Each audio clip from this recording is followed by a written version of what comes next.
Hi, welcome to My Guy Reviews. I'm My Guy Wig, or My Guy Monkey, and I'm here with My Guy Brig. Hey, how you doing? Hello. And then, as usual, we pick a topic from your suggestions or things that are topical. Could be movies, could be video games. So far, it's been movies, though. Yeah, we do need to divest a little. You never know. It could be books this week, and we have a chat about those things. Usually covering several of those things in media. Then we have a second segment where we'll give some mini reviews of things we've seen or done recently, and finally previews of what's coming up. So yeah, as always, one of us comes in blind with the topic, that is, and one of us brings the topic to that person. So this week I've got the topic, and my guy Brig has it completely blind, doesn't know what's going on. And I think even when you bring the topic, you have no idea what's going on. So I think we're on the same page. We'll find out. Okay. Yeah? You're around? I'm ready. Oh. Shall I guess now? You're going to guess now? I don't know. Should I guess now? I'm allowed. Do you want to guess now? Do you want to ruin it, or do you want to wait for a little bit? I have no idea. I was just going to guess something random. For sure. Okay. Give me the best clues. Let's see. Okay. So my clues this week. Okay. So, in his first movie, his character dies after the first scene. Ooh. Okay. So, got it yet? His character dies at the very first scene. After the first scene. After the first scene. He's shot by police off screen. Okay. Okay, next clue. His probably biggest role in a getting was a schizophrenic criminal rapist on the run. Wow. Okay. Yeah. Getting closer yet? Steve Buscemi? No. He was in Con Air. Good try. He was kind of a schizo. That was a good try. I mean, his name may come up later, but let's get to the next clue. Okay. Last time a film was in my local Cineworld in the UK was 2012. 2012. So this chap starred in a film in 2012 and nothing since. Last time his film was in my Cineworld was 2012. A bit. So he may have done indie films since then. But he did do another film after that, but it was pulled from Cineworld, which might be a big clue if you remember that. Or Cineworld didn't show it, which caused me a load of hassle. His last movie. Getting closer? No, I'm still trying to. I was going to say Jim Carrey, because was it? Because I was thinking Kick-Ass 2, but then there was a film famously pulled from half the cinemas in this country, and I can't remember what it was. Okay, so it's not Jim Carrey. No, not Jim Carrey. Next clue. He's not exactly known as an actor. So everything I've said so far may be throwing you off about his acting. About his acting. But he starred in a film which he died in the very first scene. Well, he was in a film, his very first film, which was an independent film. He died after the first scene. Oh, after the first scene. He only had one scene of dialogue and stuff. Okay. But he was in a film in 2012. In which he talked about Madonna, I think, in that first scene. Okay. No idea. Okay. You could say his films are almost always genre films that cover crime, revenge, and westerns. Okay. That doesn't really help, I guess. He's not known for his acting. He's more of a director. Okay. So he's a director, but he starred in a couple of films. Well, One of his films... His very first movie was an independent movie, which is recognised by some as the greatest. Quentin Tarantino. Yes, there we go. You got it. Yes, he did star in. He starred in Reservoir Dogs. This is his first film. He was in Reservoir Dogs. Yes. He was his biggest and most famous, successful film in starring. You're right. Is from Dusk Till Dawn. Dusk Till Dawn. Yes, as the schizophrenic criminal on the run. Yes. Oh. Yeah. There we go. And his film got pulled. What, Hateful Eight got pulled? Yeah, Hateful Eight. Obviously, we'll get there because that's his 8th film. Okay.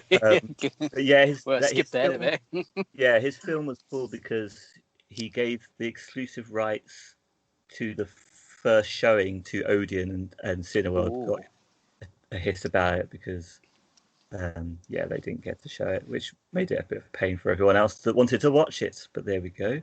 So we're talking Quentin Tarantino, the actor. Yeah. So we're talking Quentin Tarantino, the director, the writer-director. His main 8 movies. I know it's a big topic, really. I mean, this is a big hitter one, really. Like, who is one of the I'd say most renowned directors and actors of the last 20 years? I won't say actors. Definitely directors. Writer and director, yes. Definitely not actor. Definitely not. He has a really good scene in Desperado. Have you seen that bit where he walks into the bar, tells a joke about a guy who walks into a bar? Oh, yeah, I haven't seen that in ages. Yeah, that's really funny. Well, I thought it was funny when I heard it. Okay, I need to rewatch that. So he walks into the bar, and the joke goes, he's talking to the bartender, and he's saying, "Oh, there's this guy. He was playing pool, and he said, you know what? I can wee from here into any cup like 20 feet away or something." And so the guy goes, no, there's no way. So he goes, I bet you $10 that I will be able to stand on the bar and I'll, wee all the way down there. And so the bartender takes him up on this bet. And what he then does, he just wees all over the bar, all over the bartender, everywhere. And the guy's laughing and he's got wee dripping down. And he goes, here's $10. He went back to where he was playing pool, and the guys were like, they handed over more money to him. And he said, basically, the bet was he can go to the bar and piss all over the bartender, all over his bar, and have him laughing for $100. and not get thrown out. And not get thrown out, yeah. Really? Oh, I butchered that completely, but that was so funny when I heard him say it, yeah. I was following it, so, everyone else is fine. I know, everyone else is like, that was good. That's good. So, are you excited to be talking about Tarantino? Oh, I love Tarantino. Yeah, me too. It's amazing. I think he's made some great films. I think, and then he makes them so sparsely as well. So you don't get oversaturated. He takes his time. Yeah, certainly. And he makes a new film. Yeah, I love it. He takes his time to make masterpieces. Yes. Every time. Yeah. So his movie started with Reservoir Dogs. Should we get on with that, or? Yeah, let's get on with Reservoir Dogs. Did he play Mr. Pink? He played Mr. Brown. Mr. Brown Pink was good. The guy you said earlier. What's his name? Steve Buscemi. Steve Buscemi. Yeah, that's the one. I love Steve Buscemi. Such a good star cast as well. Yeah. I mean, they've got Steve Buscemi is the best, obviously, from Harvey Keitel's in there. Yeah, Harvey Keitel, who was in Taxi Driver and Mean Streets before that. Yeah, I mean, that's the thing about Quentin Tarantino. Straight away, he gets all the big stars in. I mean, these aren't the biggest stars. Obviously, this is his first film, is an independent film. So obviously, he's getting who he can at the time, but he just gets bigger and bigger stars as he gets along. Yeah, so what's the plot? Reservoir Dogs. I think I spoke about this last week, right? I watched it when I was young. I didn't enjoy it. I watched it years later. While I was still preparing. Yeah. So this one, from what I remember, there is about 6 of them, and they're going to do a heist. That's right. You never really see the heist, but it's shot non-linear as well. So, and one of them, you find out later on, had infiltrated the gang, and he was actually an undercover police officer. Yeah. And it's all about the heist and them all kind of dying off screen, except for kind of the guy who gets his ear chopped off in the warehouse bit. That's it. And that's all I remember of it. But it's really good. Yes, that's pretty much spot on. That's the whole story. Obviously, the heist is a jewelry heist, and it goes very wrong. They know that someone, or they reckon that someone has given them away, and most of the movie is their sort of paranoia, trying to find out from the police officer that they kidnap to torture, and find out who did it. Yes. Yeah. So, what did you think of the movie at the time? So I watched this film twice in two different age groups. So when it first came out, I was young, and I watched it, and I was like, I didn't enjoy it. I think because it's more, this is one of those films where it's all about telling us what happened and not showing us. And being a young kid, you kind of just be, up until that point, you've always been shown stuff. So to follow a narrative that in that manner, I wasn't used to. And the fact that it's not a linear film, I didn't appreciate how you know the acting and everything was so good. And then I think when I watched it as a grown up, I loved it. I think but I watched this one after I'd watched his next film, and then looking back at this, I was like, wow, this was so good. And especially as a first film, the quality of actors around him as well, because I think even to get like Harvey Keitel, Steve Buscemi, they're still well known. They're character actors, but they're Madsen's in here as well, I think. So he's got a good group of people, all good actors. And that scene in the cafe where they all just sat around in these black suits and just talking, stuff like that. His dialogue was just on point. It was just amazing. That's something that goes through all of his films, really, isn't it? It's just chatting. The fact that you can have scenes where people just talk about other stuff that seems irrelevant, but you get to know the characters just by them chatting.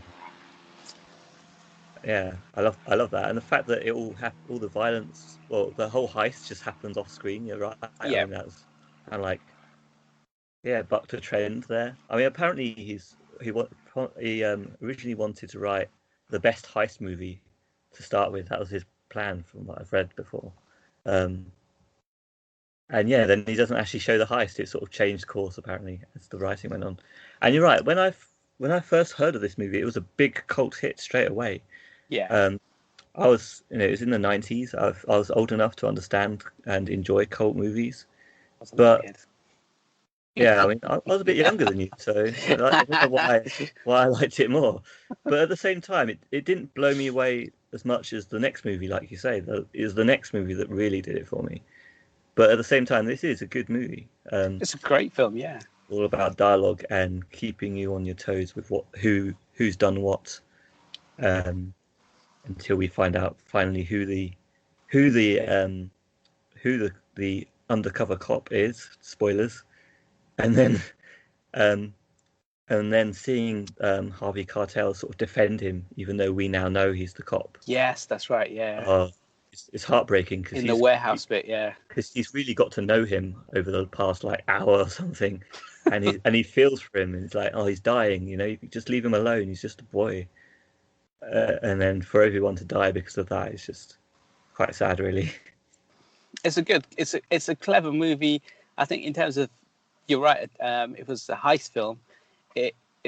When you start to show heist films, you got to show kind of like a bigger kind of expensive kind of sets. You got to have them going in, stealing stuff, and then that whole like the start of The Dark Knight. It's a heist. That's incredible, but that must have cost. That must be quite expensive. Even Baby Driver has heists, but the driving is incredible. So when you've got a limited budget, what he did was he told and not showed in a way you could still follow that a heist has happened, when it happened, and all of the plans that led to that before, and then the aftermath and what happened when it went wrong, without actually showing the main bit. I think that was incredible. Now looking back at it, it's amazing. Well, let's have a look at how much money it made. Though it only made 2.8 million in the US. Obviously, it was a very small movie, off a budget of 1.2 million. So it did make its money back, but it didn't get a worldwide showing in cinemas. So I guess we all saw it on DVD or TV back in the day. Yeah, so I imagine DVD sales would have been really strong, or VHS sales of this would have just kept it going for ages, because it's a cult following. People must just keep buying it. Every few years you'd just have spikes.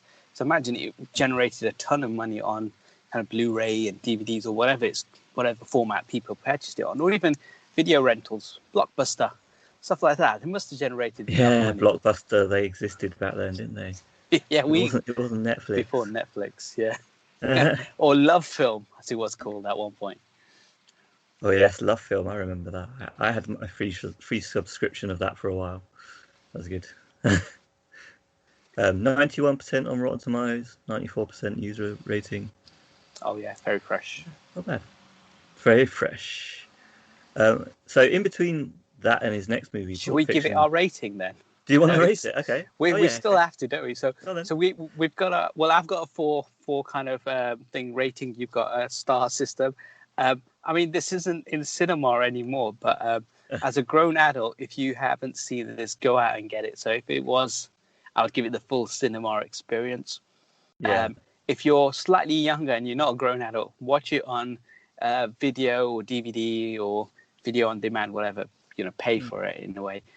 It's one of those films that was so good, and I'm glad you got other films off of that more people should should watch it. It's good.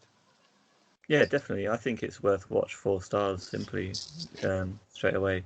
It does look a little bit aged now because it was an independent film, but I'd love to see them put it back in the cinema again, which I'm sure they would do at some point if possible, because just Tarantino is a legend. So okay, so next film up, Pulp Fiction. But before he did that, he actually wrote part of the script for. No, before that, as True Romance and Natural Born Killers. Of course he did, yeah. Oliver Stone's Natural Born Killers. I don't want to go fully Tony into Scott. it, but if you've got anything to say about those movies.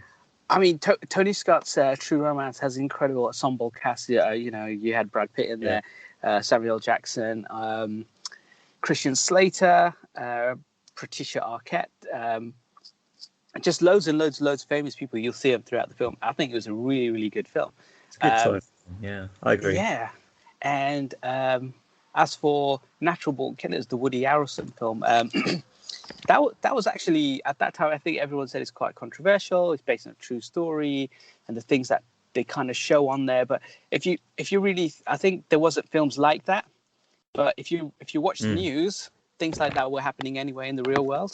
Yeah. So it was just purely because it was brought to cinema, and people were like, oh no, this is really ultra violent. This is controversial because of these reasons. When those things existed, they just made a film about them.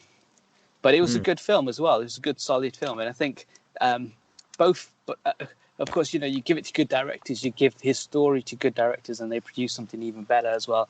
So it's kind of both hand in hand. And I think the fact that he's now doing his own stuff, is even better because those. Can you imagine like Quentin Tarantino doing True Romance? It would have been incredible as well. Yeah, I mean, I think True Romance, when I watched it,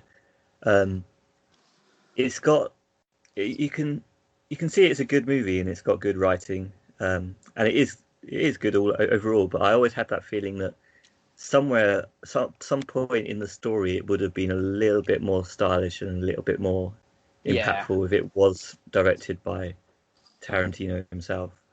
But apart from that, it's a good film, yeah. But the big hitter, Pulp Fiction, 1994. What's the story? So this is about two brothers played by Samuel Jackson and John Travolta. This film again is a non-linear film. The actual starting of the film is the cafe bit, which happens at the end, which has Tim Roth and his girlfriend in the cafe trying to steal money from behind the till. And that happens at the start. Then the film kind of is trying to get a suitcase, and the suitcase has got something, and it stars Michael Duncan Clark, I think it is, and he's a black guy.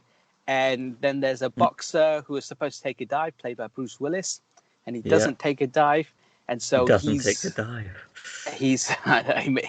to make he made a good film, and so they put out a hit on him. And in doing so, he actually because Samuel L. wants to get out of the game. No, Travolta wants to get out of the game, and he's like, I want to get out. No, I think you're right, Samuel. It was Samuel. Was it Samuel? Yeah. And I think what's clever is what I didn't notice until kind of the end is their clothes changed, and then they explain that there's the bit in the car and the gun goes off, and they change clothes because Harvey Keitel gives them a new set of clothes. But that because of the way the film flows. I didn't pick up on that the first time. It wasn't you don't until I know saw the why Harvey. they've changed clothes. Yeah, and I loved all that kind of stuff. And then there's the bit where Bruce Willis and Diamond Dog get caught by that guy, and he puts them in the basement. And he's about to do some stuff and that. But yeah, you know what? It's just an incredible film. There's the Uma Thurman, John Travolta dance, which has been parodied so many times. You would have seen it if you've never seen this film. There's even the bit where he puts the injection in our. That's again something that's been parodied loads. So many things that come out of this film that just have kind of transcended the film and become more pop culture. Even the cheeseburger conversation that he has, even the bit where he's reciting the Bible, Samuel L. All that stuff has just become pop cultured references throughout history. This film was, it's just incredible, right? It's not it's not just the film; it's transcended the film. It's just absolutely. it's gone everywhere. Yeah, I mean, with that fake Bible quote that some people think was a fully real Bible quote, and only actually the end was a real quote, but at least part of it was a real quote from the Bible. It's interesting as well. And the Royale with cheese. I actually went to Paris last year for the first time, and the one thing on my mind was buying a Royale with cheese in Paris, in France. I didn't care about anything else. I just wanted to go into a was it a McDonald's or Burger King? Yeah, but McDonald's. Going to McDonald's and buy a Royale with cheese, and I've still got the receipt for that. But yeah, this film seems to have a lot of storylines going on at once. Though it is quite hard to pin down an actual plot. It's just a lot of different things happening. It's the way it's done by just cutting backwards and forwards between different timelines and stuff. It's just amazing. Oh, I loved it. Yeah. I think this is a film I watched when I was a bit older, so I appreciated this and then went back to Reservoir Dogs and realised how good filmmaking actually is because of this. And I loved the non-linear filmmaking that he did in this. I guess I hadn't seen that many films, so I hadn't really seen Memento yet, and films where they did that kind of non-linear kind of storytelling, which we see quite a lot now, like 500 Days of Summer and stuff. But he seems to have brought it to the front, doesn't he? Oh, He's the one that pioneered it. Definitely. And when you think about star cast as well, like for his second film, and still very small budget, you got Bruce Willis, who was still in the Die Hard game. You had John Travolta, making a comeback. Samuel L. Jackson, again, Harvey Keitel, Michael Duncan Clark, Uma Thurman. And it's such a tight, small budget film, but it made, was it 200 million worldwide or something? It's a huge boxer. One of the most highest grossing independent films of all time or something. This film was incredible. It's had 213.9 million in worldwide. And as you say, he's definitely known now for bringing old actors or previously famous actors back to the forefront. John Travolta back from the brink of the Look Who's Talking movies and Grease, and put him in the form of a gangster. I mean, that's just amazing. Exactly, and then it's the perfect casting. Then he could do Face Off after this. Yeah, and loads of other poor movies. I mean, Face Off is okay, but Face Off was great. I don't think John Travolta has the best eye for movies when it comes to. He's got a bad track record, doesn't he? But he has got a few good movies. But even Samuel Jackson, the most notable part before that for him, apart from True Romance, was Jurassic Park. Jungle Fever. Okay. But he's not much to me, basically. He wasn't much. He wasn't much to you. Coming to America, where he storms the... I don't know if that was before or after, but I always remember he came into the McDonald's, as you would just say, remember? With Eddie Murphy, who was behind the counter. Oh, yeah. He's not a massive role. He did. Yes, he's definitely brought a lot of actors back. And, of course, Uma Thurman wasn't much before that either. No. Poison Ivy in Batman and Robin was about the only role I knew of Uma Thurman at that point. One thing I really love is the use of MacGuffins as well, this movie. So you've got the briefcase that you never see what's inside. With the light. Just a golden glow. Yeah. which I always assumed was just gold bars or something, but you don't really know. And of course, then the other one is the watch. His dad's watch or something. Yeah, Bruce Willis's dad's old watch, which is basically a MacGuffin. You know, in most movies, you've got a MacGuffin is something that people chase. Yeah. But there's no reason to chase it except it's there to be chased. Yeah, because he went back specifically to get the watch, didn't he? Yeah, exactly. That's the whole reason he went back. But in this movie, I think Tarantino takes the absolute piss out of movies like, any movie that uses a MacGuffin and that's not very good by having someone chase a watch because it was up his dad's ass for 3 years. You remember this? The guy comes to his house when he's a kid. I don't remember the up the ass. I remember it was his dad's watch, and he came back for it. I remember that. Yeah, there's a whole thing with Christopher Walken comes and speaks to him. Another great actor. Brilliant actor. Comes and speaks to him, and he says, "Look, this watch, your dad has died in the war, I'm afraid, and your dad's watch is here, and it's his pocket watch, and he went into a concentration camp or something like that, or a prisoner of war camp, and to stop it getting taken off of him because he wanted to pass it to Bruce Willis, he put it up his ass." Oh, okay. And he had it up there for 3 years, and it's a very intense one single conversation about this. And then he died, and then Christopher Walken, his friend, put it up his ass for 2 more years. I think it is. Okay. Something like this. The numbers, I think, got the numbers wrong. I don't remember the numbers. I remember the watch, and I don't remember that significant part. Yeah, this is quite significant, I think, because it makes you feel for the fact that it makes you feel and understand why this watch is so important, because it's been up his dad's ass. And it's the last thing he has for his dad as well. He went through all of that just to get him this watch. Yeah. Been up 2 people's bums. And yeah, I mean, that just, that simple piece of dialogue just makes you really feel for why he's actually going back, as opposed to a MacGuffin that's just like, it could mean anything most of the time. Most MacGuffins mean nothing. Just think of what was it? What was the Superman one recently with the MacGuffin? The Ring. The whole film. Yeah. Anything. Any of the films, anyway. This also has that great moment where Bruce Willis comes back home, and John Travolta's taking a shit in his toilet. Yeah. It's just brilliant, right? It's just like, that's what would happen. Like, you'd go, you're an assassin, you need to go for a wee, you need to go for a dump, and you're in the house. You might as well use the facilities. And then the toast pops up. Pow, he's gone, he's dead. Yeah. And to think that could have been Samuel L. Jackson's character if he hadn't left the game. That's right. By then. Because I think it could have been both of them there, and then they would have both survived. Maybe they would have both survived. It would have changed the whole story. Exactly. Because Samuel L. could have been in the kitchen while John Travolta took a shit as a lookout. Yeah. Because Samuel L. Jackson's story is the one that I find most interesting these days. Like, I didn't notice this back when I watched it back in the day, but in the last few years when I've seen it, is that there's a big religious thing going on in this movie as well, where he witnesses a miracle, if you remember. Is this in the canteen, the cafe? Well, when he gets to the cafe, he's already witnessed the miracle, and he wants out of the game because of it.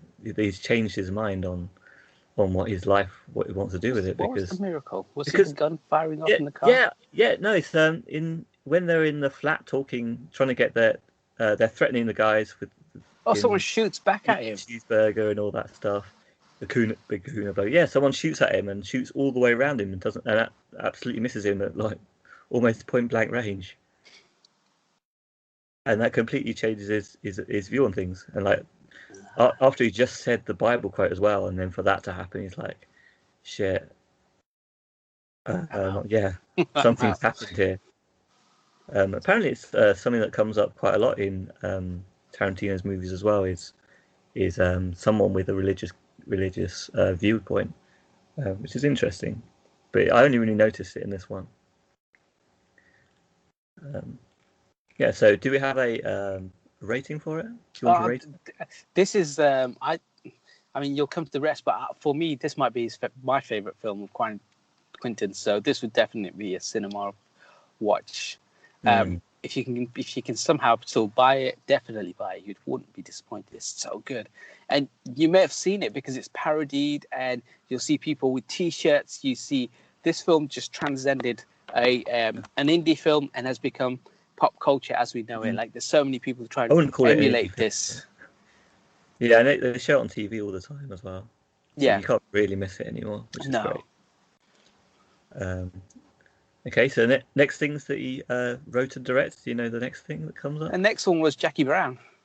Well, he did actually do a few more other things in between that. But we're not going to cover them. But of course, he did. He directed an episode of ER. Oh, did he? Wow. Not a big thing. George Clooney. He wrote and directed. Yes, George Clooney's coming up. No, because he worked with him from Dusk Till Dawn, so he may have done a ER episode as a. Yeah, that might be what got him into Dusk Till Dawn. Who knows? He worked alongside with George Clooney in Dusk Till Dawn. That's right. Which is a Robert Rodriguez film as well, which he ends up working with quite a lot. And also he directed a thing called Four Rooms. Right, it's a movie that was directed by 4 different directors, and they each took a segment. Okay. But that's not so well known, and I'm still waiting for a copy of it now that I know about it, because I only found out about it when I was researching. So as soon as I know what it's like, I'll let you know. Brilliant. But then Jackie Brown. Okay, so Jackie Brown is one that personally, I didn't really hear about for ages because I don't think it got a worldwide cinema release, or it was only really shown in the UK, in the US, and I didn't really come to it until a lot later. And so the next film for me was more like Kill Bill, and then I had to go back to Jackie Brown. I don't know what your experience of it is. I actually watched Jackie Brown in the cinema in the UK. You watched it? I did, yeah. Wow. So, I don't know what that's about then, because I couldn't get worldwide stats for it. Okay. He didn't release it on DVD for like 5 years. So yeah, I didn't really know about it for a long time.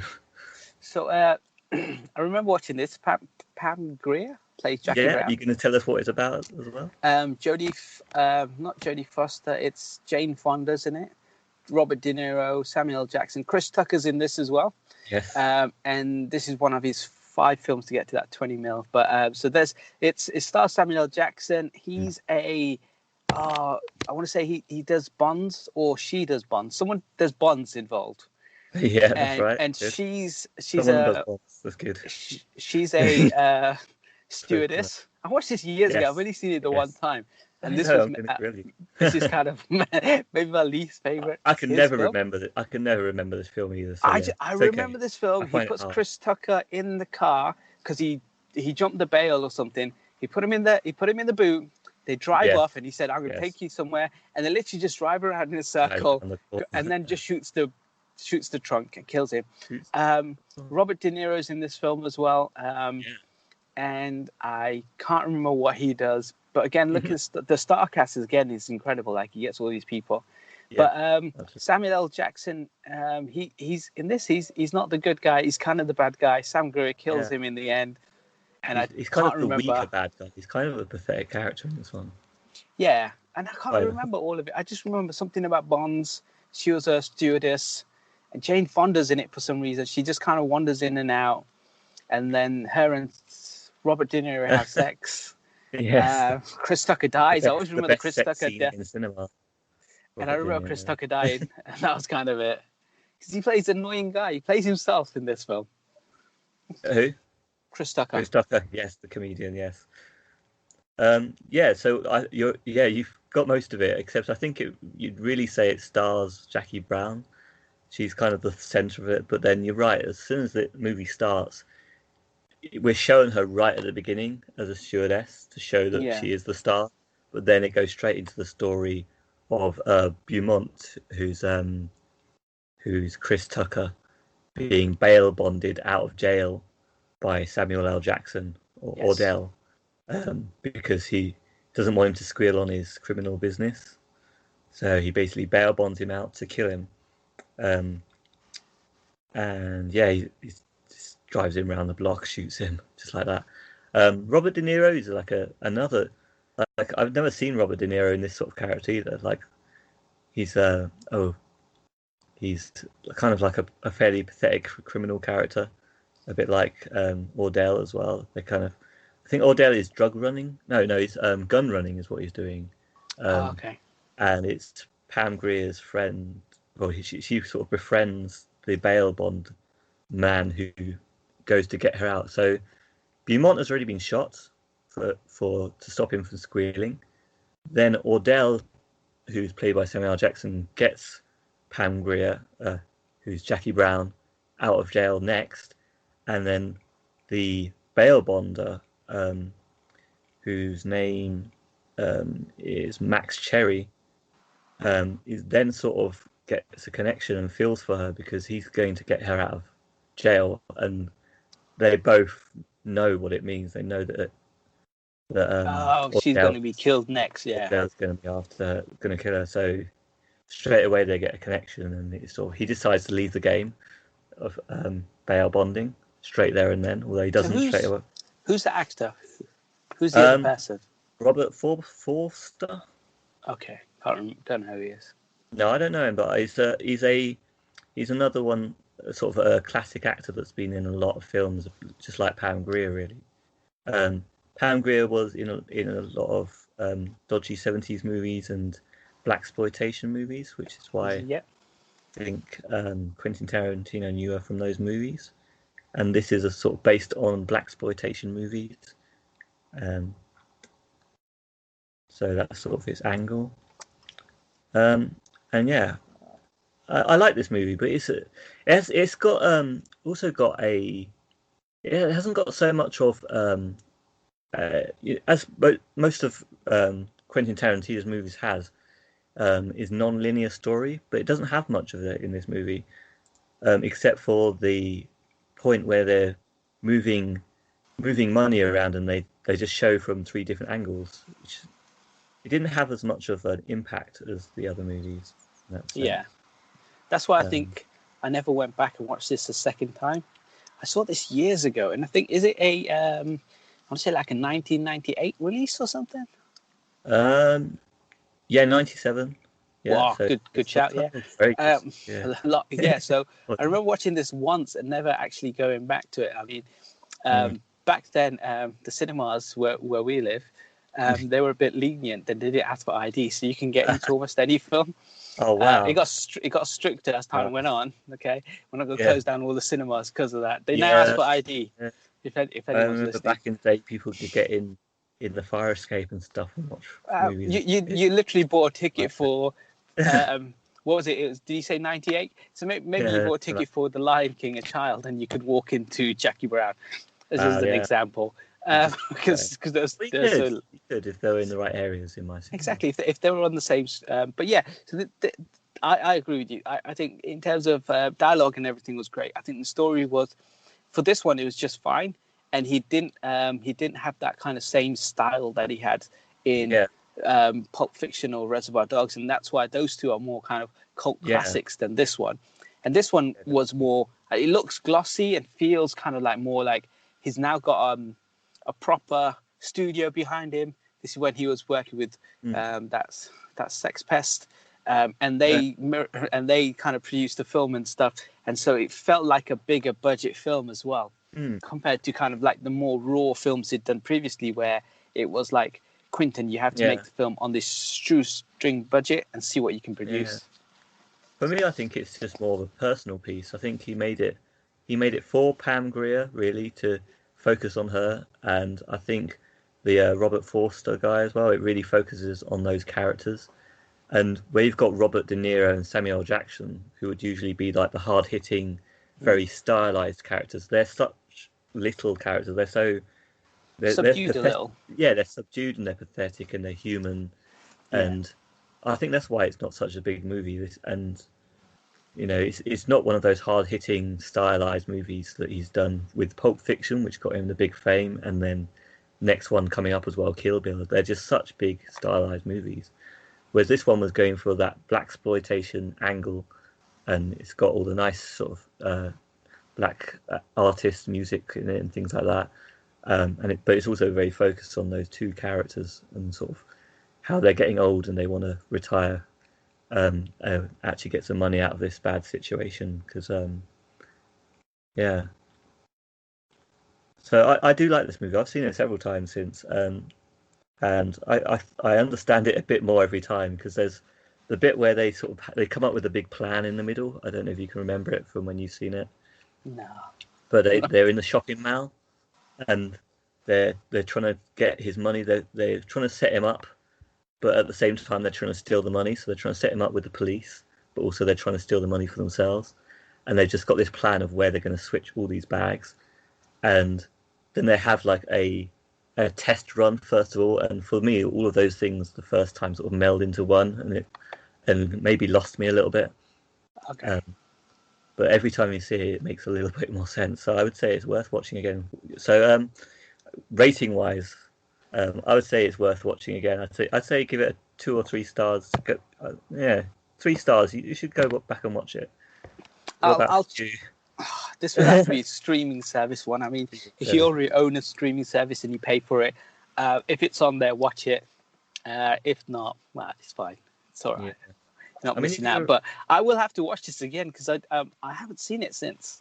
And I think coming off Pulp Fiction and then watching this one, that's why I was disappointed. I think I'd gone in with I should never have gone in with that expectation that this guy's going to produce something as incredible as this film again. Yeah. Just going with fresh eyes. It's a new film. Start again from scratch. Exactly.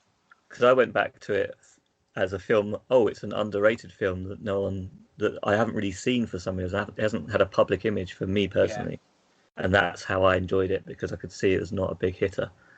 So yeah, Kill Bill. Volumes 1 and 2 together, or? Yeah, just volumes 1 and 2. I hate breaking it up into 2 volumes. Yes, just Kill Bill the whole lot. We can talk about both volumes, obviously, but this is pretty straightforward, right? The movie, Uma Thurman needs to kill Bill. Done. Yeah. That's the whole story. How good was that? That's the whole movie. Of course, split into 2 movies. So we don't even see Bill, do we, in volume 1, or do we? Yeah. No, he doesn't. He doesn't appear till volume 2. Yeah. And you don't even know who killed Bill is. You don't even know who Bill is at the time in the first movie. No. So this one came out in the 2000s, I think. Yep, 2003. Yep. So at this time, in the 2000s, if we look back at time, this is where I think martial arts kind of this sort of films were. I don't know if like Hero and Crouching Tiger and all of that had already happened or not, but this really paved the way for US cinema to use this sort of kind of art form, cinematography as well. The martial arts sort of movie. Yeah, and I think he brought that back into US cinema, while it's obviously been massive in kind of like in the Asian market. So we say the Asian market, but it was incredible. Her fight against the Crazy 88s. Yeah, it is. It's incredible, that whole kind of like, I don't know if they built that whole set and the way the camera spins from one to the other. It feels, I know it's cut and it's edited, but it almost feels like there's long sections where it's one take. Yeah, I think normally you watch action sequences and action films and you can tell where they cut jump. And so, that actor was actually, it's taken him 10 minutes to do this one scene because they keep cutting it so they can get different angles. But it felt like there was a lot of one shots. Yeah. There's the bit with the especially with the staircase and stuff going up and down. This film, even the end of number 1, right? Lucy Liu and her, the whole kind of fight in the, I always think it's snow, but I can't remember it. Yeah, I think it's as well, because there's that white and then the cut is very red. It looks beautiful, doesn't it? Yeah, like it is, you've come from this inside building bit and she's killed them all, and then she goes outside and look outside, it looks beautiful. Like again, the budgets for these films may have been like 30 million or something. They weren't that big, and it's incredible, the whole the first half, the very different films, aren't they? So volume 1, true, very true. Volume 2, I think number 1 is incredible. Like I didn't know what to expect. Yeah, and I don't remember watching the trailers for this. I just remember knowing it's a Quentin Tarantino film. Let's go watch it. And I watched it, and I was like, this is incredible. And then the problem is, you've seen number 1, and it ends with the Lucy Liu bit and her wiggling her toe. Then we get to volume 2, which is completely different. It is 2 separate films, but maybe it's very slow. The second movie I found. because the snake kills one of them. She doesn't even get to kill all of them. The bride doesn't get to kill all the people. One of them. Snake in the box. But her bit with Bill is good. Like the dialogue and the whole kind of last 10 minutes or whatever is really, really good. Like the whole kind of conversations and stuff they have, and then the actual fight. But nothing beats Volume 1. I think that was incredible. I mean, I think it kind of sets up what's to come, because most of his, well, not all of them, but most of his movies after this one focus a lot more on dialogue and intense dialogue. So the second part sort of does that sort of thing, whereas the first part does what maybe people are expecting of him. In terms of action and over the top blood and things like that. So it's almost like it segues from like his roots of violent movies to maybe something where he's going to use his conversational skills that he has great scripting for, but to actually make something very intense as well. So the whole conversation with Bill and things, when he comes up, when she finally meets up with Bill, and she still wants to kill Bill, presumably. That's the title. But it's suddenly taken down to like a personal level of having a conversation as well. I think it's great because, if you take Reservoir Dogs, Pulp Fiction, and Jackie Brown, he's not shown kind of he can do action or he can do martial arts or anything yet. He's not shown us that. He showed us his great dialogue, and he's shown us great storytelling. He showed us that non-linear approach, which he brings into this. But he brings all of that plus this incredible action sequences, which I don't think. I mean, people talk about Matrix being incredible. It was fine. I mean, he dodged the bullet, which we saw in Blade.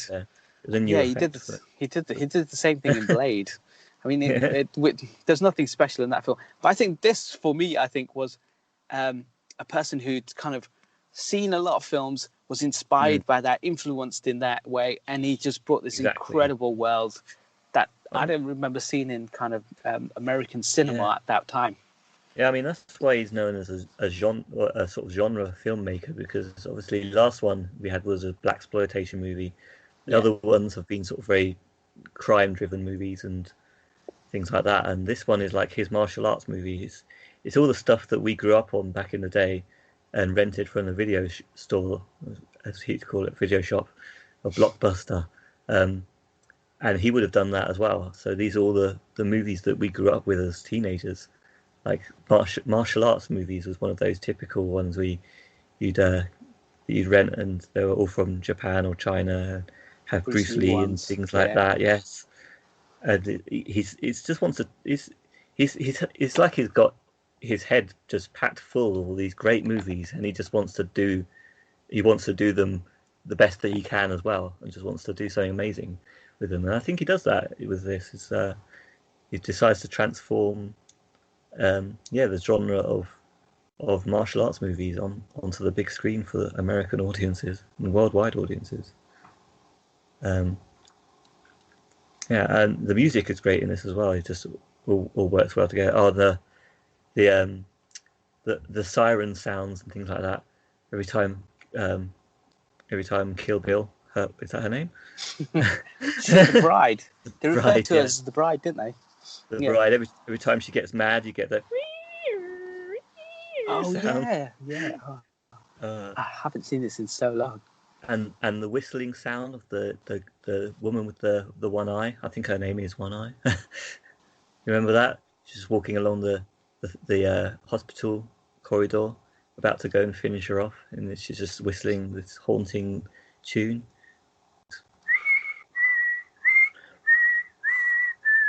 It rings a bell. I'd have to watch this spliced together again. Yes. Anyway, yeah, brilliant. Rating? I think it is one film, but I would say watch number one. This was I watched it in the cinema. I loved it. Number two, it's very different. So set your expectations accordingly. Do not expect anything similar. And this is one I would say watch on a streaming service. So number one, I say go out, and this is what I even watched this in the cinema. The other one I did watch in the cinema, but I would put it down as watch on your streaming service. Okay. Well, I think they're both brilliant, but you're right. The second one is slower, but I think it really needs to be watched as a whole. So I'd say just I mean, I'm not telling. My rating system doesn't go by cinema anyway. The Pussy Wagon, that's it. That's the car, right? Pussy Wagon, yeah. So random, but there's a car that she hijacks. I was just thinking there's this car that she's a really flamboyant car, and I was just thinking, what was the name? It took me ages. Something stuck with you. It's the Pussy Wagon. She apparently has appeared in other movies and things as well. So I haven't got a list of them, but there you go. And a music video as well. The pretty famous wagon now. It's good. So what was it in Telephone with Lady Gaga and Beyonce? Yes, was it in there? Possibly that one. Yes. I don't know. It could well be. I have to check up on it later. Okay, so what did he do next? Tarantino. Now it's I'm messing with you as always. So let's see. So he's done 1, 2, 3. He's done 4 so far. At this point, it's either Inglorious, I think, or Grindhouse. Inglorious. Grindhouse is the next one to come up. But he also, Death Proof is his next big one. But in between that, he directed a scene, didn't he, in Sin City? He did direct a scene in Sin City for Robert Rodriguez. For $1. Yep, and also directed a scene of CSI as well, an episode in between. And he also wrote the screenplay for the Reservoir Dogs video game in the meantime. Wow. But then straight to Death Proof, I guess. Yes. What's the plot? So him and Robert Rodriguez came up with this idea of trying to do these B films, back in the day. Back a long time ago, you used to be able to buy tickets and it'd be a double feature. So this idea was Robert Rodriguez would do a film, Quentin Tarantino would do a separate film, 2 different budgets, 2 different things, and then you'd put them both together, and that would be your double feature film. Yeah. And Quentin Tarantino's was Death Proof, bringing back the great Kurt Russell, and this incredible car that he basically picks up these ladies, and then he uses the car to kill them. Some are sitting in the car, he chucks them out the windows, he runs them over. And again, this had a good star cast. This had Rosario Dawson. It had, I think, it's definitely got him, Kurt Russell. It's got some other people as well, some famous actresses as well. And it's more the women getting their revenge on him, on Kurt Russell, not Quentin Tarantino.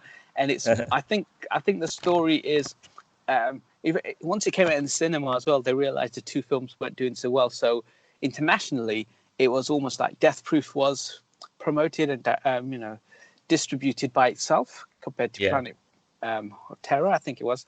But it was really good. There's a director's cut of this, which is another 20 minutes or something, and it adds more to it. And Kurt Russell, because again, another one of those incredible actors, had a amazing kind of movies, then took a little break, and then he came back, and now he's in the Fast and Furious franchise. He's in Guardians of the Galaxy. Kurt Russell's just incredible. So he's back as a badass. He is. He's Snake. Yes. Snake is back. Excellent. Yes. Good film. Things like that. Also, is in The Thing. Yeah. Yes, but I think that was previous stuff. Previous stuff. Yes, definitely previous stuff. As you say.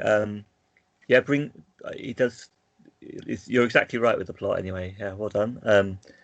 Obviously, first of all, they have them showing him being successful and killing a girl in his death-proof car, because he's a Hollywood stuntman who has a car that can't kill him but can kill the person in the driver's seat. Yes. And then the next thing we see about a year later is the group of girls who are just kick-ass women who aren't going to take shit, and he tries to mess with them, and he doesn't come out the best out of it, basically. Very much a genre movie again, B-movie style, I'd say. Exploitation, horror, and car chase movie as well, all rolled into one. Zoe Bell, who's the lead, I think, of the ladies, who does most of the stunts on the car, was actually the stunt woman from Kill Bill as well. Oh, wow. So where Kill Bill was a vehicle for Uma Thurman, he basically wrote it with Uma Thurman in mind as the star. Jackie Brown, he wrote for Pam Grier, thinking, yeah, I'm going to put you in this movie. You're going to do great in this movie. You're perfect for this. And for this one, I think he thought, wow, Zoe Bell, you're amazing at what you do, and you can act. I'm going to put you as an actual actor rather than a stunt woman. Oh, wow. I did not know that. Wow. Yeah, he's a cool guy. He just wants to do good things for the cinema world. That Tarantino. Kid. And the woman that gets murdered, I think, is Rose McGowan. Yeah. Okay. Who is also Planet Terror. Who is basically the star of Planet Terror. Yeah, so they interlink their movies in that way as well.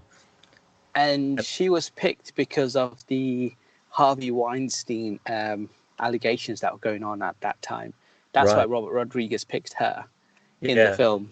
And I think, I don't know how she got picked for her bit in this other film, but I imagine it'd be something similar. But this was when they were when that sex pest was around. Yeah, I mean, she was from a different era, a sexploitation era, slightly. Do you think?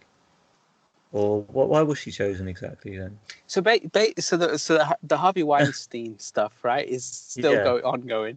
Yeah. And she's alleged, and so have loads of other women. So there's got to be some truth. There's not always smoke without fire, right? So he's been a sex pest, let's just say that, right? So in case it's quite obvious it's true. Inappropriate behaviors. He's been and he's raped a bunch of women as well. He's just an awful man. And so I think Robert Rodriguez, or somehow people found out about it or something, and it's still quite kept hush-hush in the industry. But that's the reason why she was picked to play in the Robert Rodriguez film. I don't know if that was the same reason why Quentin also picked her to be in his film as well at the start. Or it could just be because it's Grindhouse, he picked her because it can be in the same universe. So she could have been in Planet, and then, she doesn't really die at the end of it, maybe, and then she just loses her leg, and that's how Planet Terror happens. Who knows? It could, the universes could be linked, but that's the reason why she was in the original. Okay. So was there anything? Do you remember this movie well then? Because this is another one that I quite often forget.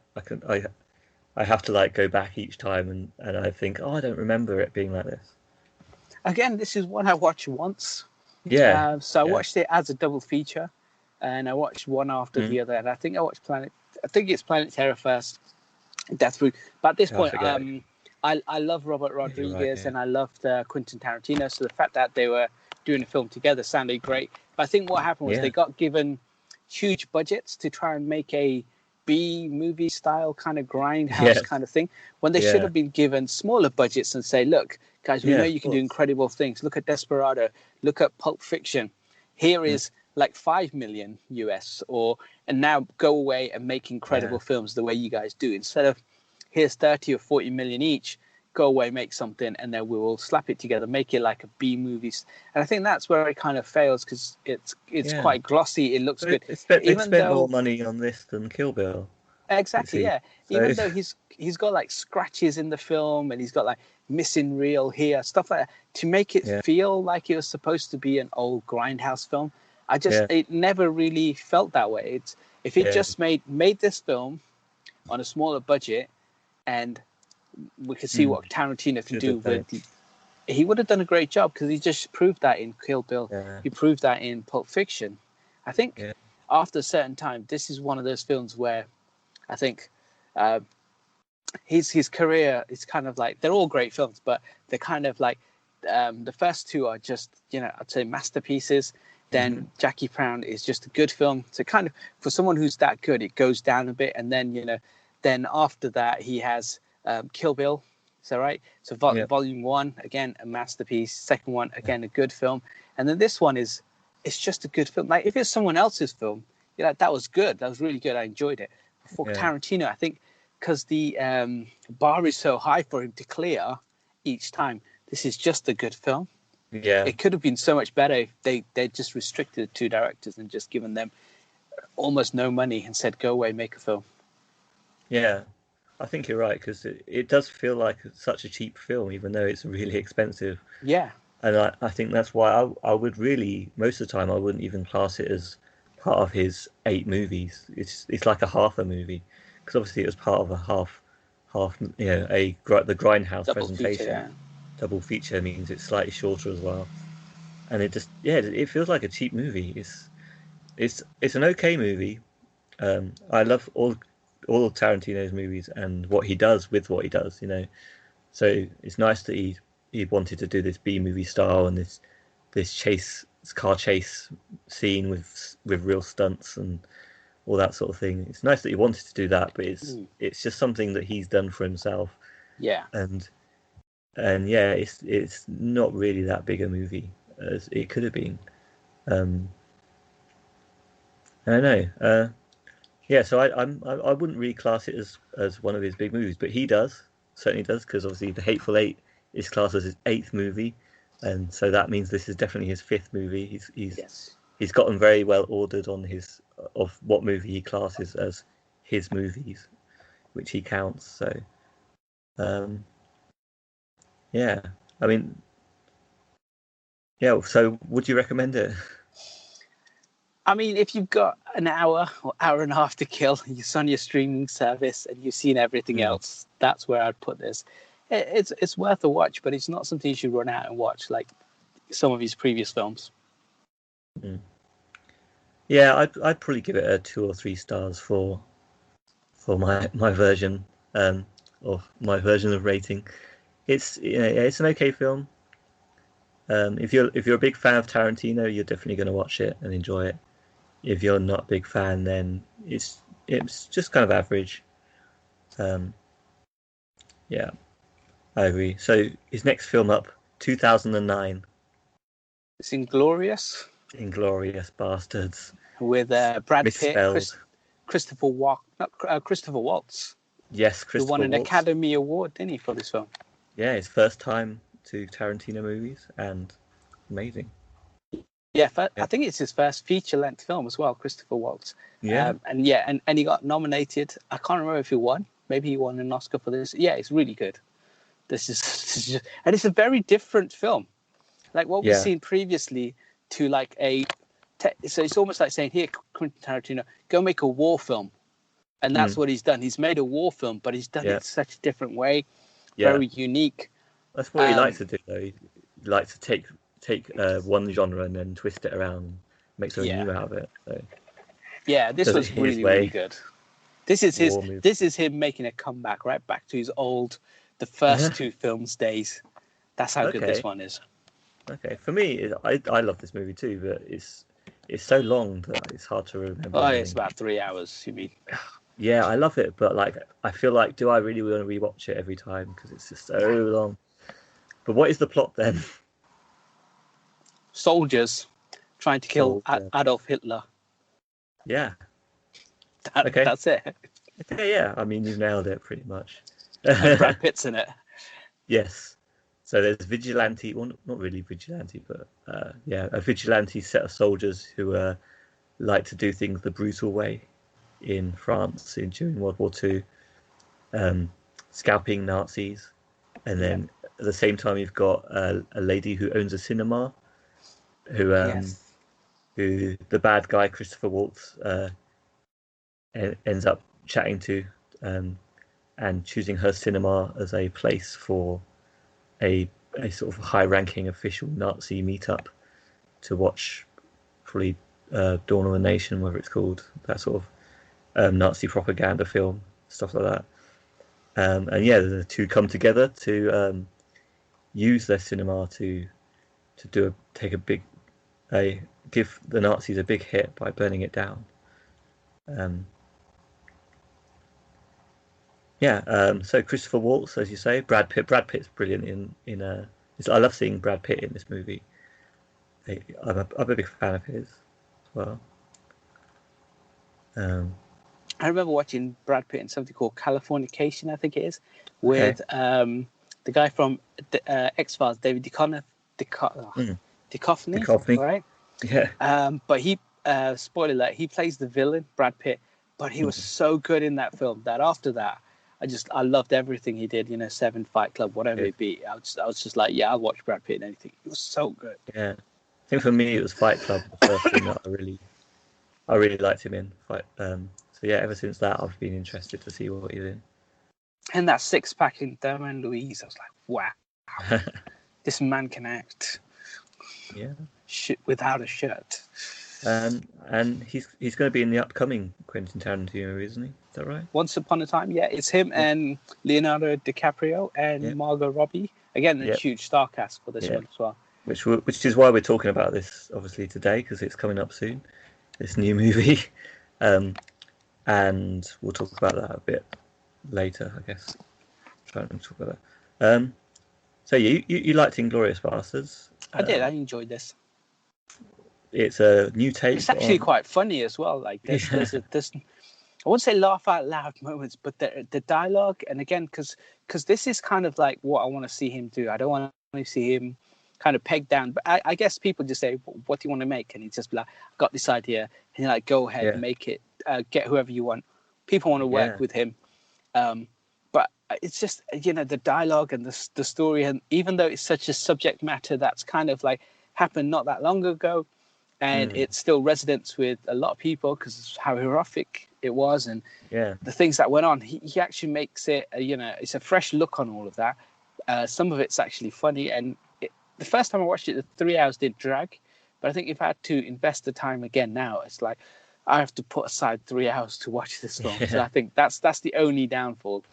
I think once you start watching it, like we both said, it is really long. But once you start watching it, his skills, his script writing, is just so good that you get entranced by any of his movies now. Like the way people just talk back and forth, it's very easy to kill those 3 hours. They disappear quite quickly. Because I remember this movie mainly for the intense dialogue. And if you see, it starts straight out with Christopher Waltz interrogating people. And that's like an intense conversation. You're on the edge of your seat the whole time.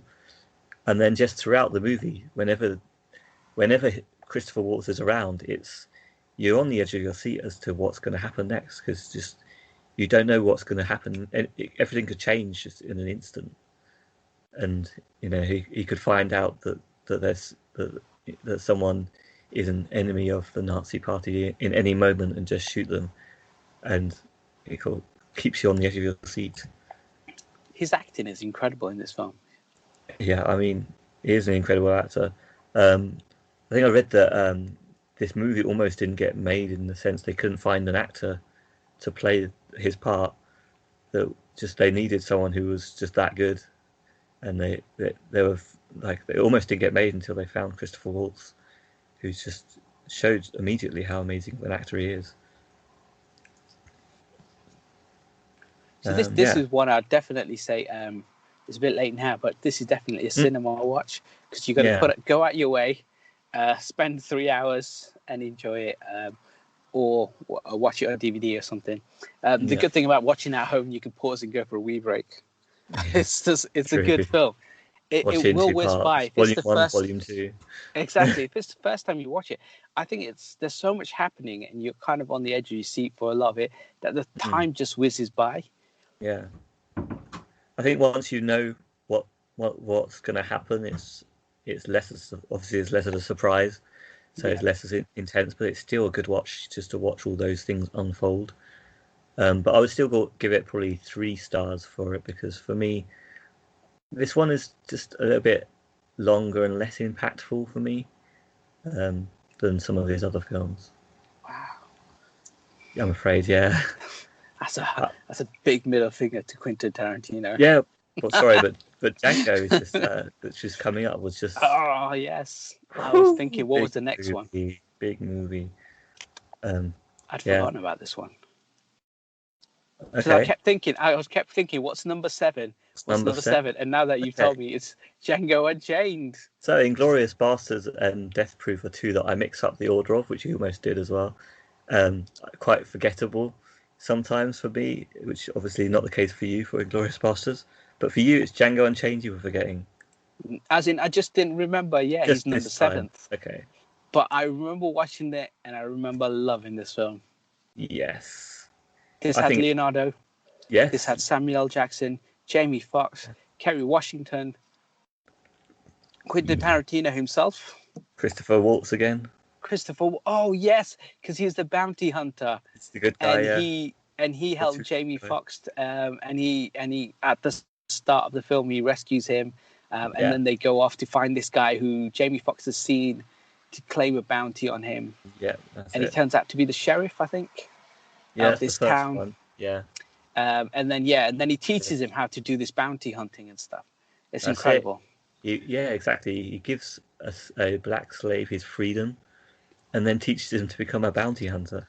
Yes. Great. And it's also got this moment in where Leonardo's doing this incredible speech, and he's an amazing actor. I've always thought that. But he's basically stealing the movie from everyone, and he's just there. He's amazing. Talking, and he breaks the glass in his hands. Yeah, and he's got actual blood because the actual glass cuts into. Yeah, and he just carries on. He just nails it so well that he's like, I don't care. I'm going to get through this. And it's just so powerful. His whole performance is incredible. I can't believe he didn't win an Oscar for this one. He won it for Revenant, and I think at the end they just kind of gave it to him. But he was so good in this film. It shows how Tarantino always brings actors and brings the best out of them, really, because like Leonardo DiCaprio, that's Titanic, all that stuff. He's fine. He's okay in Shutter Island, whatever stuff. But yeah, he's absolutely amazing in this. Quentin brings him to life. He's had some good films, Aviator, Gangs of New York. He did a lot of Scorsese films as well. Departed. He's actually say he was exactly. I know. I mean, Basketball Diaries, all that. That was really good as well. Yeah. He is a brilliant actor, but the point is that people don't get to see he's a great actor. They just don't show him as the man in the Iron Mask. He plays 2 roles. Yeah, I still think this is his best role. No, but that had like Jeremy Irons, Gerald Depardieu. It had Gabriel Byrne. You're just saying how great he was in this movie. He was so good. He played as 2 actors. Oh yeah, no, that's how I knew he was amazing, because he played these 2 different roles. And you're right. This was something special, though. He was incredible. I loved it. I think so, but I see everything through a lens of Quentin Tarantino, because I am a big fan. So yeah, I see someone in Tarantino movies and I go, wow, I didn't know they could do that. I think this is the first time I'd seen Jamie Foxx in Ray. Seen him in a few other films as well, and I always thought, like, Jamie Foxx is really good, but in this film I think he's really good. But also, boy, does he look good naked, because there's a whole scene which was kind of like made no sense, but he's just dangling around naked, and I was like, down. Wow! Yeah, you get to see his balls. It's his ass crack. Jamie Foxx looks amazing. You see his willy a little bit in the background there. We had to pause it a few times, but sure, we did. We managed it. Feature just to check. We did it. Then we high-fived. Definitely. Good story, bro. Well, that didn't actually happen. I think this film's great, but that at the end where Tarantino comes in and he saves him, and then he kills Tarantino and he does the whole thing. I think that 20 odd minutes really didn't need to be there, because he felt like he's prolonging in the end of this film. It's an incredible film. I loved it. It did tie up how the film would end, but and it's Quentin Tarantino just putting himself in movies and not doing very well. It makes me cringe to see him act now, whereas at first it was okay. Like Pulp Fiction, he's okay. Reservoir Dogs, he's okay. Death Proof, he plays in the guy in the bartender, unnoticeable. But by now he's just he puts on a stupid Australian accent. Yeah, you should just avoid that. Yeah, I love this film. I think it's really good. Samuel L. Jackson plays a slave who's living in Thingy's house. Again, another great performance by him again. Yeah, and another different and even like Leo, he must have read that script and the words and the things he had to say. He must have thought, "Oh my God, can I actually say any of this stuff?" Yeah.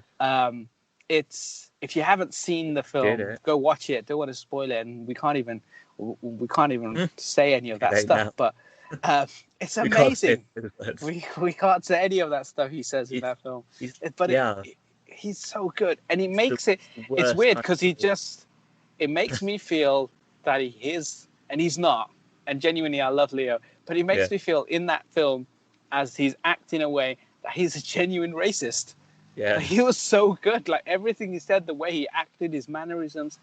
I don't know how he does it. He's just so good. And I know in real life he's an amazing man, and I'd love to meet him one day and give him a hug and a high five. But he was so good. I just believed him.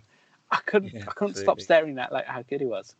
Apparently, Tarantino himself said that the character that Leonardo DiCaprio played in that is the only character he's ever written that he didn't like.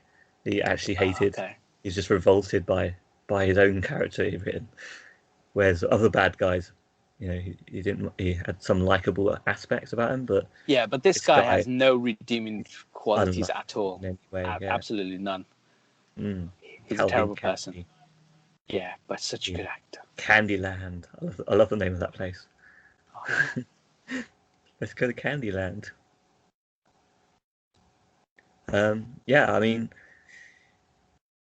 Great movie. The thing I noticed about this movie as well is it's Django Unchained. You only really get the Django Unchained arc right at the end, where he's the badass as well.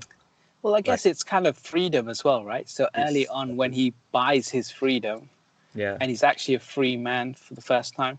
So it can have both kind of connotations, can't it? It's about him being free, unchanged. Unchained, loved it. Such a good film.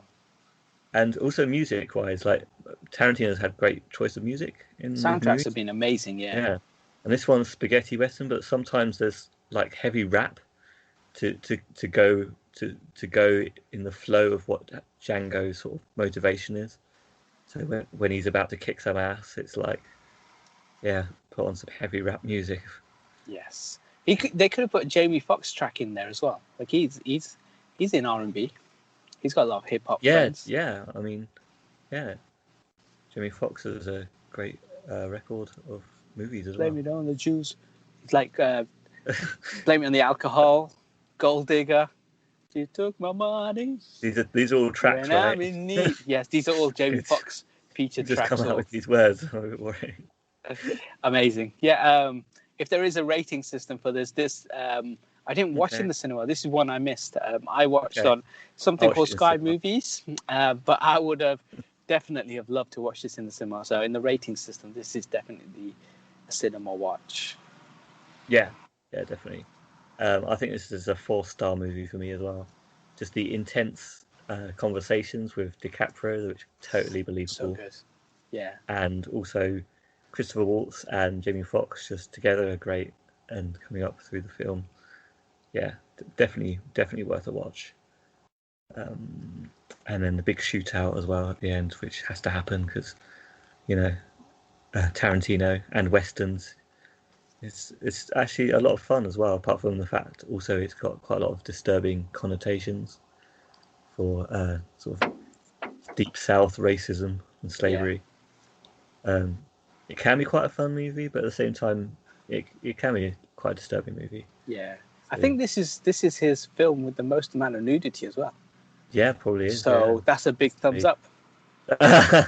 Yeah, I mean, you get to see Broomhilda slightly naked while being dragged around the field as well. So great, and him hung upside down about to get his nads chopped off. So yeah, brilliant nudity. Yes, and Tarantino being in the movie as well. Disappointing on that. Okay, so the next movie, final movie of the movies is released. so far because we're waiting on the next one. Yes. We'll talk about Once the release Upon of a the next one. Though. Yep. Next one, The Hateful Eight. Hateful Eight, yes. Again, what a star cast, right? Kurt Russell's in here. You've got the guy. Yep. You've got Samuel L. Jackson. You've also got Channing Tatum. You've got Jennifer Scott Lee, I think it is. She plays the main female lead. Jason Lee. And even all the other people in their house, they're all famous people. You'll recognize them all. They're all people who've been in stuff. Yeah. Madsen's back again as well. He plays a role in this film. And it's about 8 bounty hunters who find themselves in a kind of cabin in the snow, and they have to spend the night there. Yeah. All the while knowing that one of them might be a mole, a traitor. Yes, that's right. Yeah, Which and is obviously he's brought bounty with him, which is worth a lot of money. So, is there any one of the bounty hunters going to kill him and take the bounty for themselves? Because he's the hangman, right? Kurt Russell. Yeah, he wants to take the girl to be hung. Yeah, that's true. Yes. And one of them is the new sheriff of the town, I think, as well. Yes, he is. Or he claims to be at the beginning. He's a good actor as well. If you want spoiler free. This is quite a recent film, but it's so good, I think. It is. This I don't think it. Not everyone thinks so. I think it's a bit of a slower movie. Definitely, which not everyone likes. It's got the blood and gore that you'd expect from Tarantino, or people try to expect. I don't think you should expect it. He can do anything, but yeah, it does quite often put blood and gore in these movies. But yeah, this is definitely where you're going back to more conversation again. It's all about slow cinematography, but very slow conversation and intense dialogue where you just don't know what's going to happen next. And you're always on the edge of your seat. I always think of this film split into 3, right? So the starting when they're in the snow and he meets the other people. So you have the outdoor shots and you have this incredible backdrop to where it's going to be set. Then you have the second half in the snow. The second third of the film is when they enter the cabin and they start having the conversation with everyone. And then the third half, or the third, is when Channing Tatum and those guys arrive, and you have a different kind of film. I felt it was almost like, and for me personally, I know it's 3 hours, it's quite a long film, but for me, I really enjoyed it. I think it meshed really well together because that backdrop gives you the idea and the sense of scale as to what's going on in the outside world. And then he brings you into the cabin where you get that feel of kind of like secludedness. You get that feeling of kind of claustrophobia and all, because you got all these other people there. And I think he does that so well. So while, he's shown us the outside world and he's shown us how this landscape and what everything is going on down there, and he brings us into the house, kind of part 2 or 3, and then you got the third, which is the shootout and stuff. That's kind of how I see the film, and I loved it. I did really like it. Yeah, I mean, I love Tarantino anyway, so I love the whole cinematic shots outdoors, it's all. I think it's filmed in extra wide screen or something. I've seen it every time I've seen it. It seems to be very wide. Yeah. So he's obviously taken that very old style of very slow artistic cinematography to just do beautiful shots. Oh yeah. We're not doing ratings right now, but I would say I've got it on DVD, but I would recommend Blu-ray because the picture, you need that good picture for it. It's just so beautiful. Or I don't know how HD it will be on video streaming services, but yeah, beautiful. And then also the dialogue, like you say, I mean, like I've been saying as well, like as his films have come along, like the dialogue has always been something he's really good at, where people just have natural conversations. But with the last 3 movies now, it's been the third one, you just have such intense conversations. Yeah, he's back to that. This is the one where someone had taken the script and leaked it online. Oh yeah, and then they then said, okay, well, we're going to can the film. Then they did a reading, didn't they? So you got all the actors together. They filmed the reading, and he could see the vibe in the room, and you could see how much fun. Some of the dialogue's funny as well. How you know what, I should make this, and I'm glad he did. I know a lot of people didn't enjoy it. I think people had their problems with it or whatever, but for me, I loved it. I think I'm glad that he went away and did this. Yeah, because it shows that kind of like, it shows his different style again and his evolution of as a director. Like he's gone from very different films to kind of doing a more kind of like, again, a very personal film. He can do it quite small. He can make it quite big, all in the same film. And it makes sense to me that he would decide to make it after doing a reading, actually, because I didn't know that. But I think Tarantino's biggest talent is knowing who's going to play the parts and who's going to play them the absolute best. Yeah. So you can, like, if he's written an entire script, the script gets leaked. People have seen the script. They don't know nothing about the movie. It's not a Tarantino movie until he's put it in the voices of the actors he's chosen, who are the perfect actors. So, I mean, he always picks amazing actors.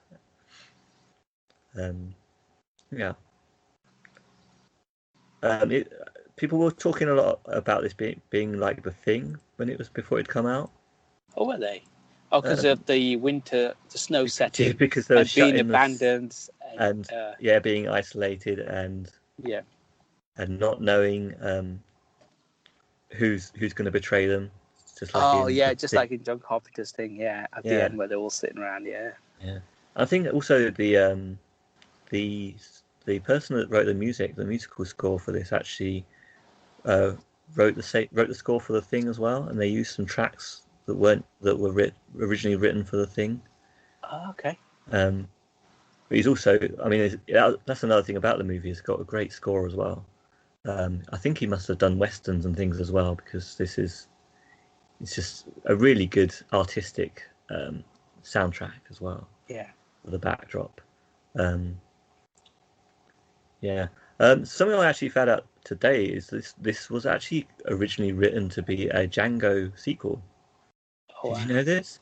Yeah, I mean, they changed it. Basically, they changed it around because he decided that the character that Django was going to be didn't really fit his character, so they made it into a separate movie. But they started off as a novel written as a Django sequel. Clever. I was surprised to find out, and we're still looking forward to maybe getting a sequel for Django. He's claimed that he's only doing one more film. Well, as it depends. Some people say that he said he wants to make at least 10, so we might see more. I mean, if someone said to me he's only making one more film, I want him to make Star Trek. Yeah, that's what you want to see? I mean, you got Chris Pine, Chris Hemsworth, and you've got everyone else still there. Kurt Urban, what's his name? Spock. Can't forget. Zoe Saldana. You got this incredible star cast. He could do so much with that. I think. Yeah. I love Star Trek, the first one. Yeah. I enjoyed number 3, and I think he would do an incredible. Simon Pegg. That's it. He'd do a great job at number 4, I think. But Hateful Eight, first of all. Hateful Eight, loved. Yeah, really good film. Again, this came out over Christmas, and like you said, this got pulled from certain cinema chains in the UK due to distribution issues and stuff. Yeah, so I had to travel to Brighton and watch it in the Odeon, which was a pretty cool experience. But usually I'd use my cinema card like 5 miles away. I didn't watch this in the cinema, but I kind of look back and think maybe I should have supported this film because he didn't do as well as some of his other films, and I still enjoyed it. I think for some people it might be it's a bit of a slog, or they didn't like Channing Tatum in the film. Whatever the reason, I love his Samuel Jackson story about he's got a letter from Lincoln, right? He's got this letter. Yeah, something like that, isn't it? Yeah. And at the end, he shares it with the sheriff, and they kind of have a laugh and stuff. And that's never know what's actually written on there. No, you don't. Tarantino often doesn't show us the gold in the case. Doesn't show us the letter.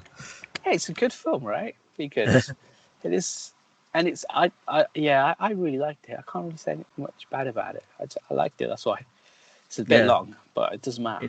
I think it's slow and artistic, and not everyone appreciates that. And again, look at this incredible star cast. If you just get them in a room, which is what he did, he put them in a cabin, and she plays a musical instrument as well, doesn't she?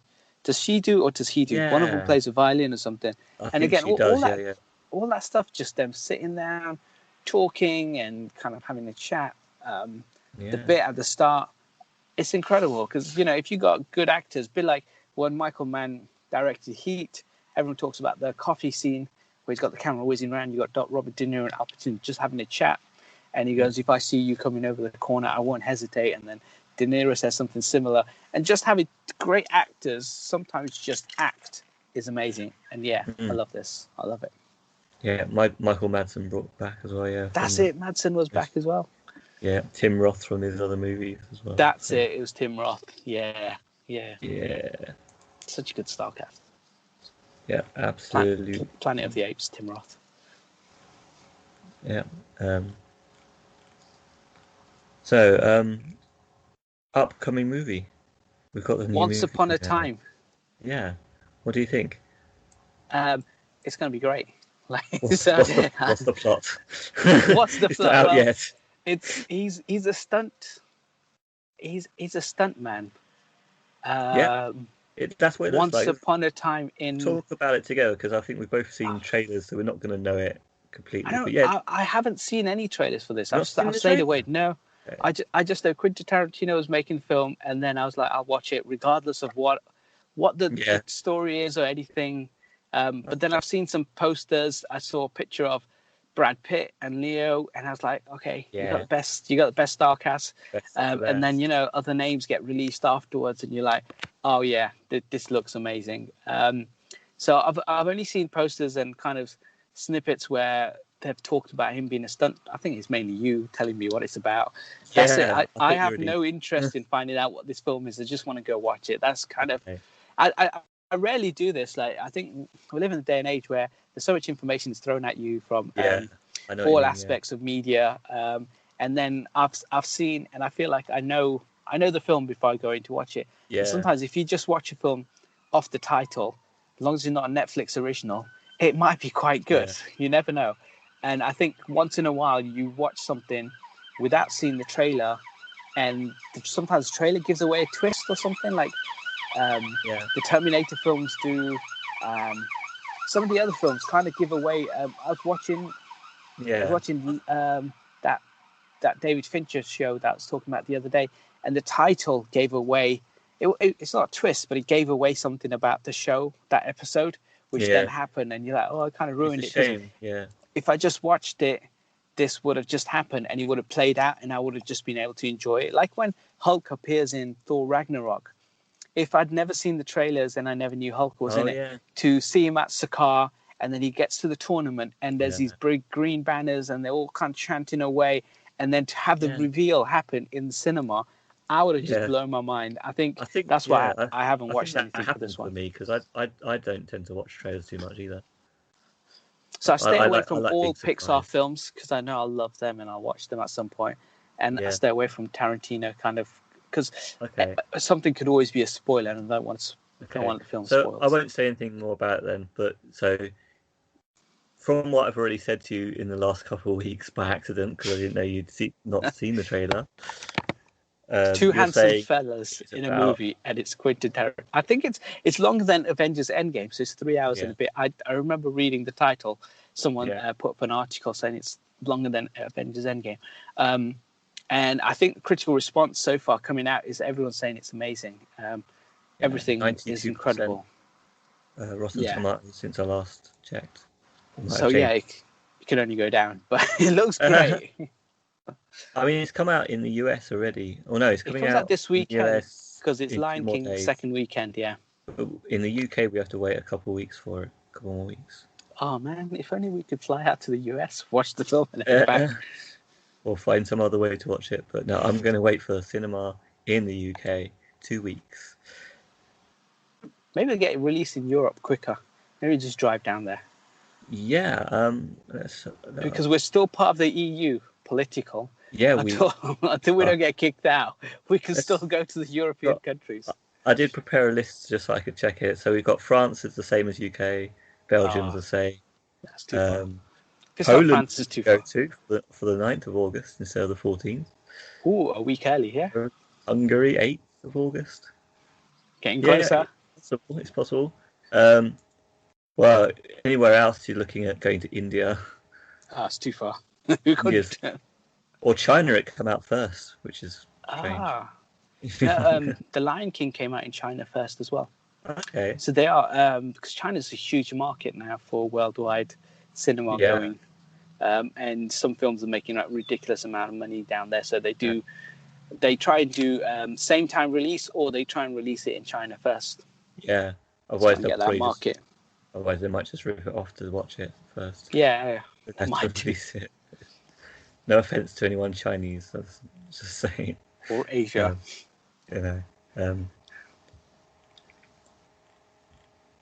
Yeah, so are you looking forward to this movie? Yes, you are. Yes, am I? definitely. Yes, I am. Yes, I'm looking forward to seeing Los Angeles. I don't think that's too much of a giveaway either.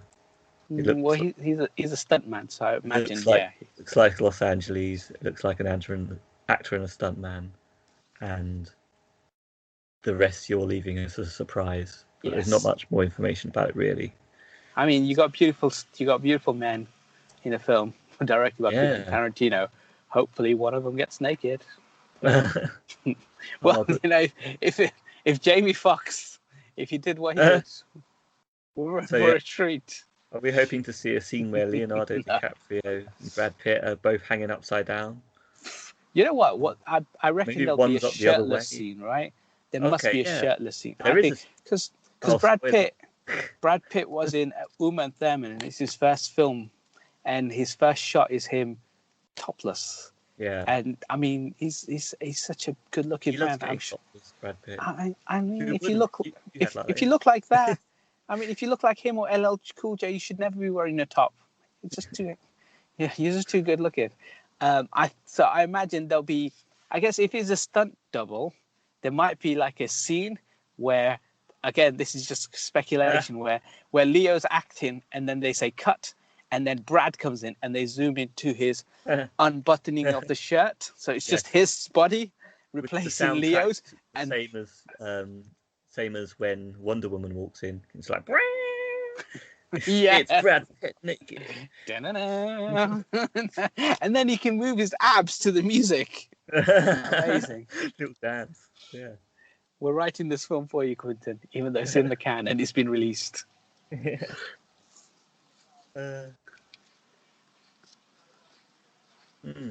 So definitely looking forward to it. And there's talk about his 10th movie being the last film. Is that something in your notes? That is something that's fairly well known. Yeah, but still, it's possible. The thing is, he's had discussions about doing another Django and doing another Kill Bill. Yeah, I was reading today as well about Kill Bill. Yeah, so he's got 3 on the back burner already. So I think he'll go for at least 10, and then he'll carry on. But he might want to make himself more limited. It's more notorious for having, or noted for having those 10 exact films. But I think he needs to do more. We want to see more. I don't know. I think sometimes Brian De Palma, Michael Mann, the 2 great directors who did good films up to a certain point, and then because Michael Mann had Collateral, and I think, in my opinion, that's his last great film. And then he did Miami Vice, which wasn't that good. He did Black Hat, which wasn't that good. And he's done movies since, and they've never been the same. And I think Brian De Palma, Mission Impossible may have been his last great film. And then he's had Snake Eyes. He's had that film with Antonio Banderas. He's had so many kind of misses. He had a film that got to Sundance Film Festival this year again, and it was supposed to be him going back to kind of the thrillers, the kind of crime dramas known from stuff like Carlito's Way. Is that De Palma? But anyway, that kind of genre again. And yet he couldn't produce that kind of level anymore. And I think Spielberg had so many great films and then had a bunch of bad films, but now he doesn't make the sci-fi epics. He's making more the kind of dramas, and he's making them kind of like Bridge of Spies and things like that. So he's kind of like moved away, because I think he gets more criticism for his old sci-fi adventure films that people are like, oh yeah, they're not as good. And so he's kind of gone, okay, look, I can't make those kind of films anymore. Let me make these smaller kind of Oscar bait films. And then critics will like them. And intentionally, I think it's better for Quentin to leave the game while he's on top instead of kind of prolonging your career and making bad films. I do know what you mean, but I mean, maybe he can pull it off though, because he's always made his own films and he's always done what he's wanted, and they've always been a bit up and down in some ways because he has always just followed his design. He doesn't do things for other people. So, I mean, I personally I would love to see a Django sequel because I think they've set up the character, spent the whole movie setting up the character. So I think it does deserve a sequel. Kill Bill, I don't know if it needs one. But... I think it's more because of the girl, because she kills the mum and then she tells the girl, when you grow up and you get to a certain age, come and find me. Yeah, so exactly. I can see that as a comic book. I can see that as a small kind of TV show. I don't see that. It doesn't need the movie experience for it because we know that the girl's just going to grow up, get trained, and fight the bride. That's kind of all there is to it. But unless I think if he can take sci-fi, something he hasn't done so far, and take that genre and do something special, I would like to see him take on a Star Trek. Yeah, I know there's talk about him doing a comic book film or kind of superhero film, but Zorro. Django. But I personally would definitely love to see him take a proven property, that's something that he loved growing up, and take it to maybe the next level, or just do something completely different in science fiction, which we haven't seen before. I mean, that's the danger of taking on Star Trek, is that he does things so differently that maybe it will be too different to even call Star Trek.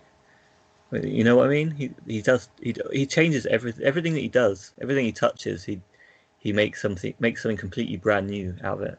So he takes the Western genre, he completely transforms it and makes it something something amazing, really.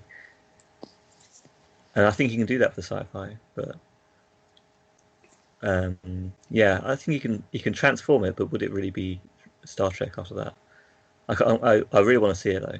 Absolutely. I think he could. I think we've had a lot of sci-fi films beat by J.J. Abrams doing the original Star Trek, doing Star Wars. You had Gareth Edwards. You got all these other people who've done these kind of genre films for Star Wars, Star Trek, or anything. I think why not give him a chance to do? And if he takes it in a completely different direction and he does a soft reboot of the franchise or whatever, just kind of give him the reign. Give him a small budget and say, look, you have to make it within this much. See what he does. Because what I liked about number 3 was Star Trek 3, that is. It was all the characters got their own kind of screen time, but they all kind of buddied up together. So you had Spock and Bones, and they had a nice little buddy story going on. You had Simon Pegg. He had his story as well, and with Chris Pine. And you had other, and I think that's what he does so well, that he can bring that intimate level. Because there's a number of main actors in Star Trek. You have Zulu, you have Spock, Bones, but he can give them that next level of dialogue, story, background, all that kind of cool stuff that we want to see. That really worked in number 3, and then chat about burgers. And then just say, you know what, we will CGI the big battles. Tell us how you want it. Tell us how you want it shot, and we green screen it with you. And then we'll fill in the blanks. Would he do that though? Because he's not a big fan of CGI. It's all about physical. I mean, some of it would have to be. You can build a practical Enterprise, and you can fly it around on planet Earth, but it won't have the same feel as if it's flying around in space. At some point, you'd have to put some form of CGI in. It can't all be practical effects. Something would have to be. Hubble telescope. Yeah, maybe. No CGI whatsoever. Or maybe they just they never show us any shots of the Enterprise, and somehow he makes a whole film about it. Maybe we don't see space at all in the whole movie.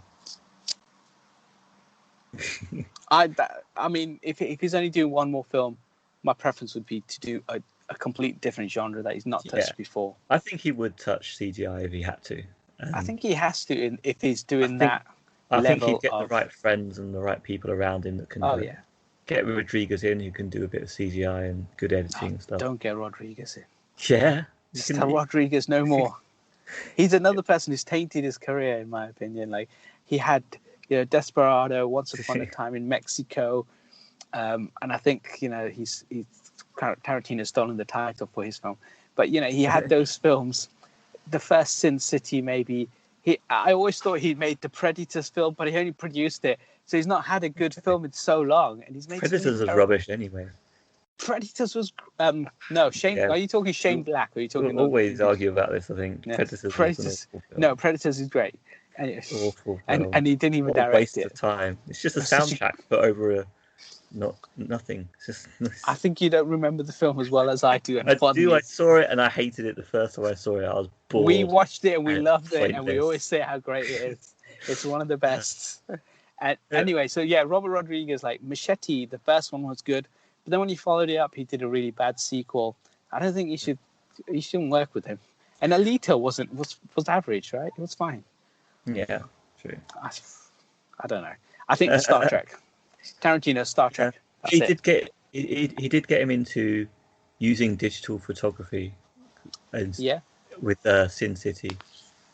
Yes. So he's the one to push him in the direction of technology. If anyone's going to do it, it might be him. But there we go. Okay, so I have a game for you in a minute. Yes, I'm ready. Well, also something I haven't cut. We didn't really go through all the films other people have been in. All the people that Tarantino has used, like other things they've been in. I noted a few of them, but I just thought this one right at the end here. Dakota Fanning is in this one movie coming up. Do you know her at all? Yes, I do. She was in a film with Robert De Niro. I think it's called. I can't remember the name, but she's been in a lot of films. That little girl, Man on Fire. Know them all, so yeah. She's in Man on Fire. But I thought this one was interesting because you're a big Lilo and Stitch fan. I love Lilo and Stitch. Yeah, yes. she played Lilo in the second movie. Did she? Oh my gosh! So the voice of Lilo from Lilo and Stitch 2 straight to video. A Stitch in Time. It's going to be Stitch. Yes, and she's going to be in Once Upon a Time in Hollywood. Yeah.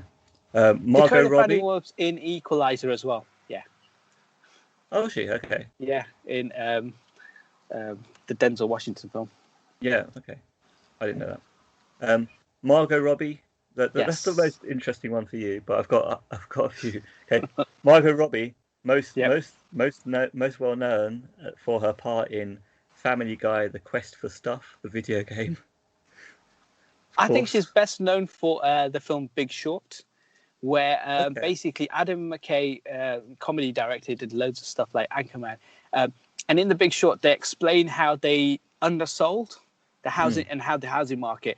And what he did, and this is why it's best known, because everyone always talks about her scene. She sat in a bathtub with bubbles, naked, just sitting in bubbles. Okay. And she explains to us what the whole concept of Big Short is. Yes, I think and that's what she's best known for. In a bubble bath.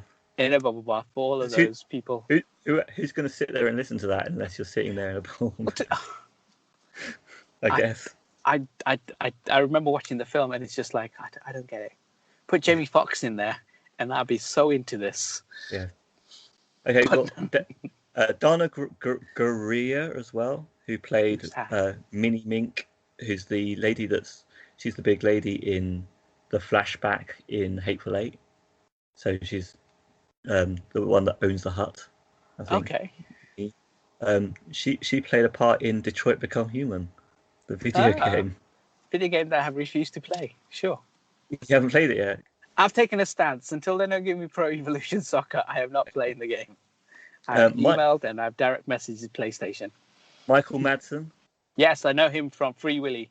Yes, also from Grand Theft Auto 3. Tom Cipriani. And also he played Tanner, the main character of Driver 3. Oh, did he? Yeah. We used to play Driver a lot. Yeah?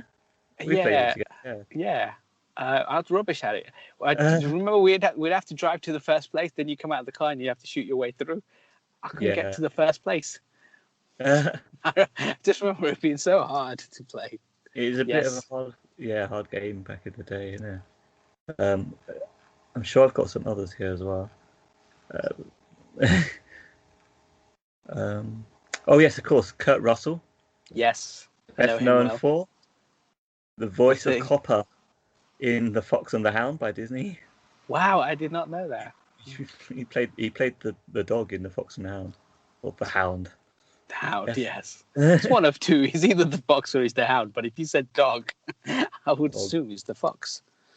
Yeah, of course. Who else have I got here? Pam Grier. Yes, Pam Grier. She was in Escape from LA and some other films. But also Grand Theft Auto 5. Oh, okay. I like GTA 5. She's a DJ on the Lowdown radio station. So she's the main DJ on one of the radio channels. So she's in GTA 5. Just trying to make it. We're bringing it back to animation. Video games. GTA 5. So not only is it like the high-selling game of all time or whatever, it's just been they've released a new online DLC kind of new casino thing. Yes, and I have to say, Rockstar, this is the model I prefer. You put up a good game, and it's finished, it's done, and then you have a free online mode which people can go away and do missions and all sorts of stuff. Yeah. And people keep coming back, and I think that's the model I prefer than companies like Bungie, where they give you like Destiny 2, and then they say, oh yeah, by the way, you have to buy this other complete game called our DLC, another DLC, another DLC, and you end up spending like £100 to get every single DLC. While a company like Rockstar has maybe the biggest selling game of all time and just makes it so it's a game, it's complete. This is it. It is complete, and they just add more onto it. True. I know, it's incredible. They made so much money with the sales straight away that they can afford to just make free DLC.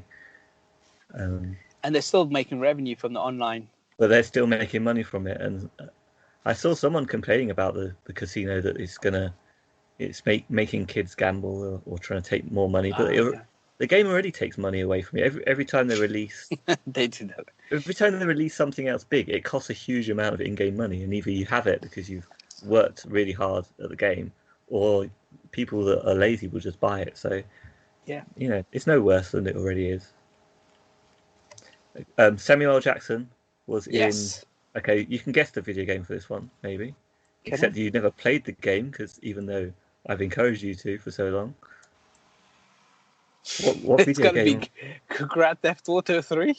San Andreas. San Andreas. Oh, yeah, so close. I mean, anyone that's played the game knows he's in there. He's obviously a 10-penny user. Well, to be fair, if Samuel L. Jackson's in it, I'll have to play it now. Yeah, get on with it. John Travolta. Okay, he's not a video game, I'm afraid, but the best known for playing Bolt. Yes, of course, in Disney's Bolt. Yeah, he plays the dog. Yes. Yeah, I know that. Animation. And he voices a little baby boy in Look Who's Talking. No, he doesn't. He just played it alongside him. Got upstaged by a baby, talking baby.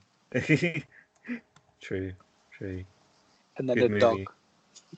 Yes. I think that's all I've got for video game related stuff. I've tried to.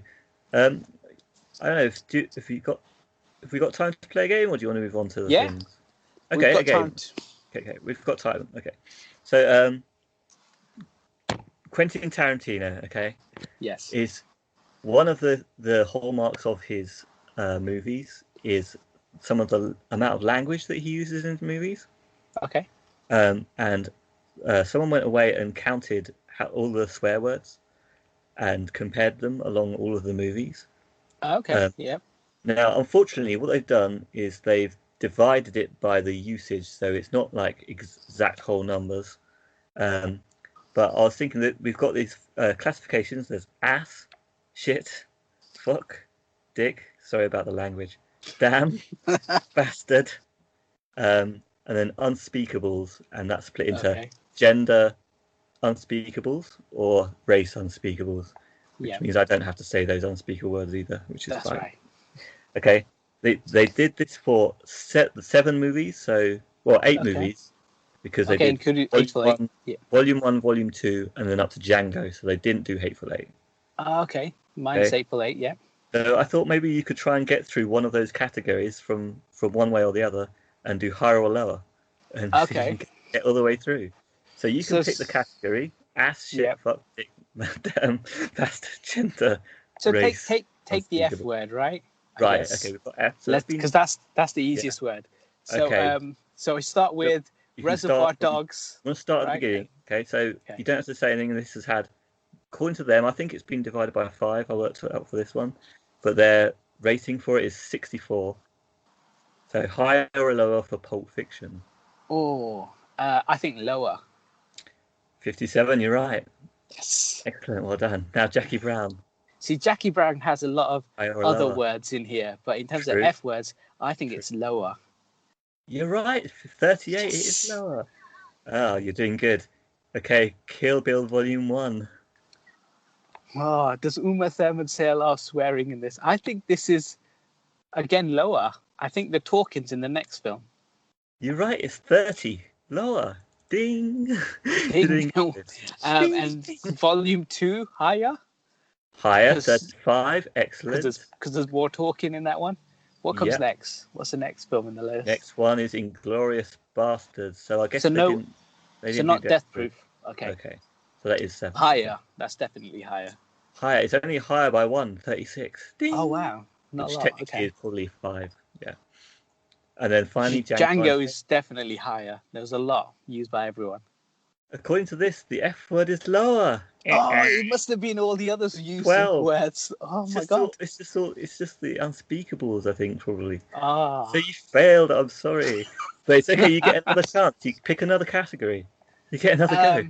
Let's go unspeakable race words. Unspeakable race words. Okay, from Reservoir Dogs onwards again. Okay, so higher because Samuel Jackson is in this film. Okay, so Reservoir Dogs, straight away, it's 1.7 for race. Yep. But it must be higher in Pulp Fiction. Yes. Ding! Good. Now, Jackie Brown? Higher, because I think he had a bigger role in this. Yes, 10.6. A lot of race words in that one. Uma Thurman and Lucy Liu, I don't think swore racially in the film, so I say lower. True, 0.0. Ding! Now the next film, Volume 2 has a lot of chat, but do they ever use? I say it's the same. Before you answer though, higher. Just take it's a higher because it's 0, right? It's higher. Even one use. 4.3, so it has got some in there. Ah, it must be she fought against a black girl. Who knows? I cannot remember any racial words, but maybe it was something else in the bar or something like that. I'm not sure. Okay, Inglorious Basterds, higher or lower than 4.3? Oh, higher. Ding, 10.3. Yes. Which means you've just got Django Unchained. That's got to be higher, right? This had Samuel L. Jamie Foxx, had Leo. Ding, ding, ding. Yeah. Yes. 3.5. A new high for racial swearing in a film. It's probably a record. Because I think Leo... I think it's because it's set in that timeline where everyone used to say it, and then in the film he just put it everywhere. Which one? Django, yeah. Django, yeah. I mean, it's the whole slavery, Deep South thing. It's just everywhere. Yeah. You can't escape. And yeah, you're right. Jackie Brown had a high one as well because of its setting. So, yeah, well done. You won the game. Yes, I did it. You had. I was about to give you a third chance, but you've done it. You've done it once. I did it. I know the race card. You want to have another one, or are you happy with the win? So what were the choices again? So we've gone through the F word. We've gone through the racial slurs. You can decide. It's either ass, shit, dick, damn, bastard, gender unspeakables, and yeah, we'll call it that. I guess gender unspeakables is next. Let's go for that one. You want to try that one? Okay. Yeah. So we've got Reservoir Dogs 4.3. What do you think? Pulp Fiction. Pulp Fiction's higher. 3.4. Oh no! You've lost already. I've lost already. Yeah. I'm quitting while I'm ahead. I'll take my trophy and I'll go home. Yes. Let's pretend that round didn't happen. You won. I won. 1 out of 2. That's ahead. 50% is a win, right? It is a win. 5, you always round up, right? That's the way it works in maths, so it's fine. 0.5. Brilliant. Yeah, Should we okay, do our segment time? Yes, let's do segments. Yeah. Okay, so in our segment, as always, you said earlier, we do My Guy quick reviews. Talk about stuff we've seen, read, watched, listened to, whatever it is. So what you've been up to? Or me? I haven't got to the cinema again this week because I've. So you didn't watch Lion King? Like I said, I was going to wait for a week for that anyway because I want it to be quieter. Oh, so okay. I do have to wait till next weekend, but then I will see it. My friend saw it and he said it was good, but then he liked Jungle Book as well, so idiot. I can't really say. You can't say. Or not. I did ask him, is it scary or was it fun? And he said it's good, but then scary near the end. So that's to be expected with Lion King. Yeah, that was quite scary. Hyenas bit at the end. But he didn't say fun, so I don't know if I like it. I think your prediction might be right. But I did have a go on some games. I had a look at that Casino. We might as well talk. We talked about that, the Casino DLC for GTA 5. For me, it was just basically another DLC. It tries to sell you a big luxury apartment, which costs loads of money, as usual, which then gives you access to other gambling. But the rest of the gambling is just sort of, you just wander around a gambling hall and you can play a bit of gambling games. There's not much to it really. It's okay. I think GTA 5 is kind of dead in the water, but it just keeps on dragging itself along with new stuff. But yeah, if you like playing a bit of gambling, maybe with friends, or doing the horse racing, that's quite interesting. You can do that against other players as well. They'll bid against a main event horse race. Yeah. But it's not like real horse racing. It's just like going to the fair. If you go to an arcade. You just throw the balls yourself, yeah. You put the money in on the horse racing one, and it just literally just randomizes, and one always goes ahead, and you go, yes, mine's going ahead, and then it falls behind, and you lose, and you go, yes, yeah, thanks, every time. So, yeah, if you like that sort of thing, it's fine. But it's got a whole load of extra missions coming with it as well, if you buy into it. But I don't know, if you're into those getting more missions for your money, then obviously it's good that they're still supporting the game, still trying to keep interest with it. But obviously they're interested in also making money from it. So exactly. And it's still got a lot of people online, right? The community's not died down yet. It is huge, yeah. I mean, Red Dead Redemption 2 has got an online version, but I haven't played it since launch, and on launch it wasn't that big a deal. It wasn't that interesting.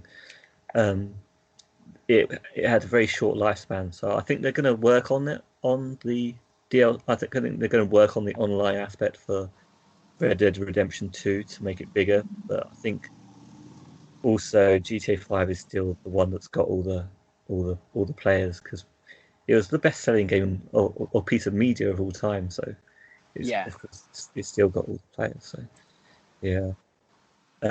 Other thing I had a quick go at was Hotline Miami, which is a bit old now.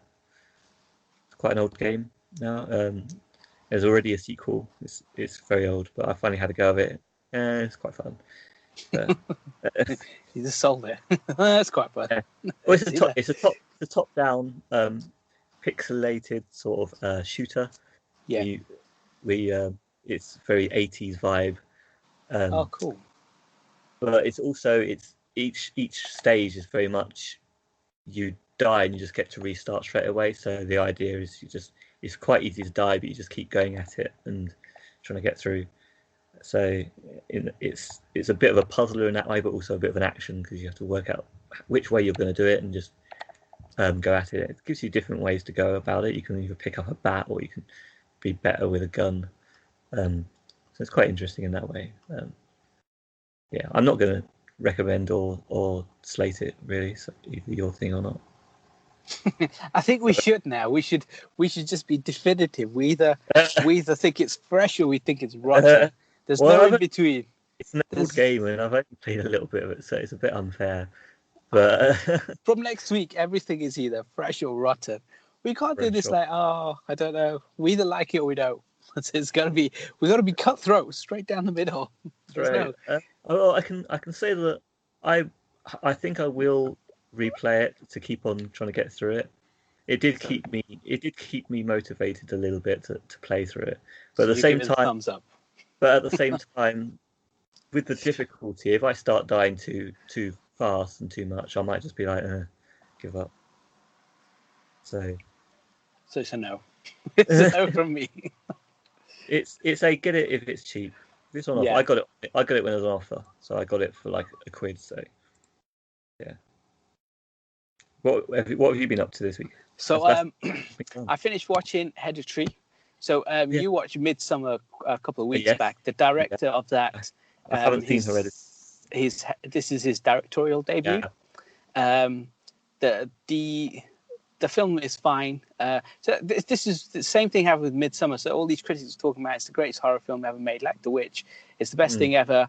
It came out and then audience rating was like a D. While it was fresh on Rotten Tomatoes, everyone's giving it all the big. It's incredible, but the audience didn't like it, and it had like a huge drop in the second weekend. Yeah. So I went away and watched it. The main female lead in this. I think it's Colette. She is so good. She's really good in this. She's an incredible actress anyway. If you see her in stuff, you're just like, she's amazing. Yeah. Gabrielle Burns plays the dad or the husband, and then then there's a brother and sister, and it's a family story about something that happens. Don't want to spoil it because you can still watch it yourselves. Bit of a horror. And it has that kind of like, but it's firmly a family story and kind of dealing with death. So spoiler, but her mum passes away, and it's about kind of like dealing with that. But then there is the horror element to it as well. So if this wasn't a horror film, it could just be about grief and how they kind of handle grief and stuff. But there is a kind of like another layer to it where it is about horror. Now, if you're going to go in watching this film thinking, like standard current horror films are my thing, and I love that, this is not for you. If you kind of want to see a film, and if you enjoyed Midsummer or kind of those kind of films, like if you thought Witch was great, this is more for you. So for me, based on my new kind of has to be fresh or rotten, has to be. And there's no in between, even if I think it needs to fit in between. For me, this film is, I hate to say it, but this was rotten for me. I didn't enjoy it. And this brings me to you won't like Midsummer. I don't think I will. I think because there's no in between, and I can't say there's no middle ground. I have to say it's one or the other. I'm not going to sit on the fence anymore. I'm just going to pick one. So to me, say get off the fence and destroy the fence. That's what I'm doing. I've taken it down. I've said it's rotten. And this brings me to my next film, a film produced by J.J. Abrams. And when it first came out, there's talk about could this be part of the Cloverfield world? Okay. Yeah. Because there's Cloverfield 10, and then kind of anything he works on, they're always like, it's Cloverfield, but it's not. It's called Overlord, and it's like it's a horror. When I say horror film, it is kind of a horror film based in kind of World War times. So there's these troops that land in, I can't remember what town or what village it is, but then they see all these Nazi experimentations and things that are happening to people, and it's based on that. And this, to me, was the same as kind of Midsummer's, and all of that. Critics were like, "Oh, it's such a good film; it's incredible." And again, the audience response was really bad. And I have to say, based on the 2 ratings, again, this is rotten for me. I can't agree with the audience. I mean, I sat and watched the whole film. I at least gave the film its 2s. I did sit there. Yeah. I mean, from those last 2 reviews, you've just sold them both to me. I think I'm going to enjoy both of them. You're not. I'm just like, wow, they sound really good now. They sound really good. Something else other than horror, but they're supposed to be horror. People get disappointed. It just sounds like my sort of film. I think what Midsummer was like. It was actually about people and humans, and I think you like Hereditary because it's more of a. If you really think about it, it's just a family kind of going through the stages of kind of things. But Overlord, I'll be surprised for you to come out and say, you know what? I thought that's one of the best horror films I've seen in years. If you come out thinking that, then you think Predators is the masterpiece. Predators is much better than this. Predators is a masterpiece. It's incredible. We both agree it's the best film ever made. I've also anyone who's got Amazon Prime will notice Community's on there. And I know Community had I think there's 5 seasons that were TV show that were on TV, and season 6 was on Yahoo. So Yahoo tried to do a streaming service as well, which failed, and they purchased the Community stuff. And the reason why I talk about Community is because obviously the Russo brothers started off in Community and then since went on to do the Avengers Endgame film, the Avengers stuff. So I've seen Community before, but I haven't seen the last season. So I'm starting to watch. I watched the first episode. It's not as good because Donald Glover's gone. John Cleese is gone. Not John Cleese. Chevy Chase is gone. So they've lost some actors around, but it's still fine. And I think the season's not that long, so I'll soldier through. They've lost some of the main actors. That's a shame. Yeah, up until season 5, it's fresh. And then so far season 6 is rotten because the first episode, because I can't say it's good, but it's not great, so it's bad then based on my rating system that I just created. I don't think Yahoo gave them the money, and then they've lost a lot of key characters and they're putting new ones in, and it might pay off as the season goes in. Maybe they're not trying to build up a new season. They were trying to build up a whole new show. Yeah, it's like Scrubs in the final season where the main people had left. Once their main Zach Braff had left, and then they just got new characters in, and they tried to change Scrubs into be more of a kind of academic school, and they were going to teach these guys, and it wasn't that good. It's not the same. It's all about the characters for those movies, those series. You can't just get rid of the main characters. It doesn't work. Exactly. And then I've been watching a lot of the stuff from Comic-Con. We'll do a separate episode and we'll talk about all the Marvel kind of announcements that happened. But it's super exciting. A whole episode for that? Yeah, because I think when we talk about Marvel, yes, we'll do that coming up soon. So once this drops, this one will be available on Monday. We'll try and squeeze one in for Thursday. So wherever you get your Monday episode from, look out for this one on the Thursday, and we'll talk Comic-Con, because in that we can then talk Marvel. We can also talk about some of the other films that were released as well that you haven't seen trailers for, but we can speculate about all the Marvel stuff that Kevin Feige has announced. That'd be quite cool. We could do a whole week's worth of episode on that.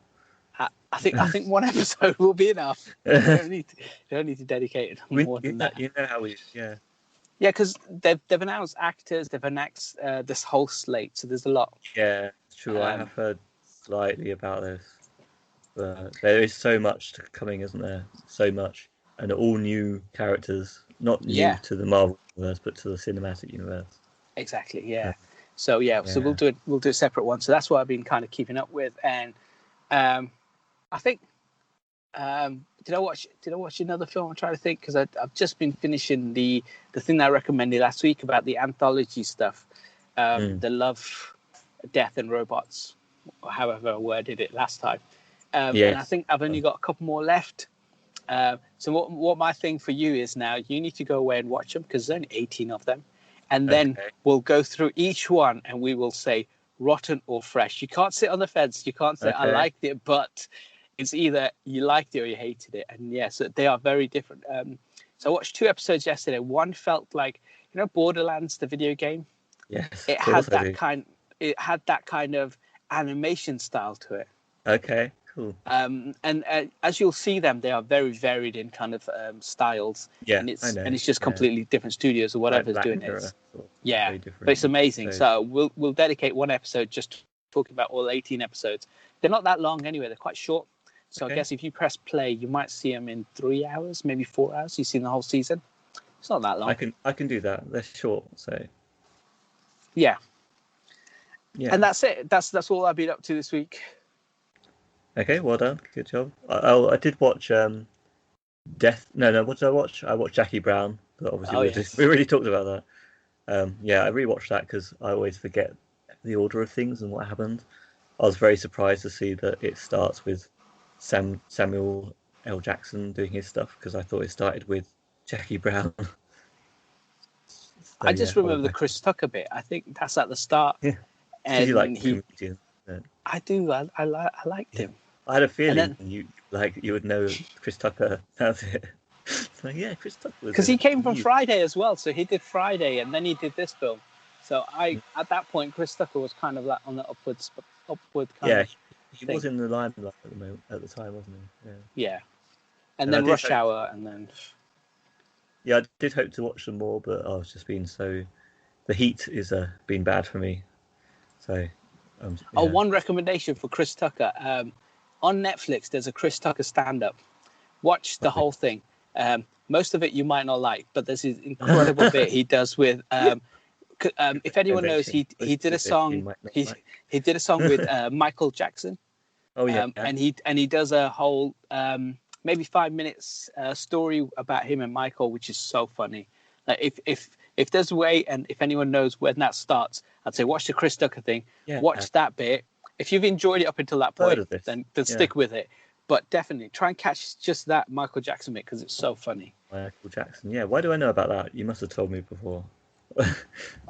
Because you've seen the music video with Chris Tucker. Maybe that's what it was. But watch it. It's hilarious. I thought it was really funny. And he does a little dance and he talks like him. He's so good. Like that's the only time I've actually rated him. I thought, wow, you're actually really good. Okay. And you said you were going to rewatch one of Tarantino's movies, didn't you? Was that Jackie Brown with Chris Tucker? Yeah, I need to watch that again because I've seen it so long ago. Yeah. I just can't remember it. Yeah, because you've just banged on about how great it is. I'll have to watch it. And it's got Samuel L. Jackson, so hey, I'll have to watch it. You'll like the bit with Chris Tucker, then you'll be like, oh, he's dead now. Yeah, I love that bit. I always remember he gets into because Chris Tucker in Fifth Element and all these films he has that annoying voice. Oh yeah. And then when he puts him in the boot and he shoots him, I'm like, yes, yes. But well, the stand-up is really good. Just watch that bit. Him out of his misery. So 2 things for you to watch next week is this 5-minute segment of a Chris Tucker stand-up. Yes. And maybe not next week, week after, when we talk about Love, Death, and Robots, we'll do the episodes. Okay. Love, Death, and Robots, yeah. Yeah. On Netflix. Netflix, good. A previews, things that we're going to be doing this week coming. Yeah. Big one for this weekend. Anyone who's got Amazon Prime will know The Boys is out. Based on a comic book about people who basically they're a bunch of I don't want to call them superheroes because they're the ones who basically keep the superheroes in check. The boys do. Right. And so when superheroes act out and stuff, the boys come in and they take care of them. Now I know it's called The Boys, but there are they're the ones who look after everything. And there are female characters in this. It's got Carl Urban as well in this in the TV show. Most people remember him from that incredible film Dread 3D. Okay. He plays one of the leads in this. Yeah, and he looks. I saw just the teaser because I've read the comic books.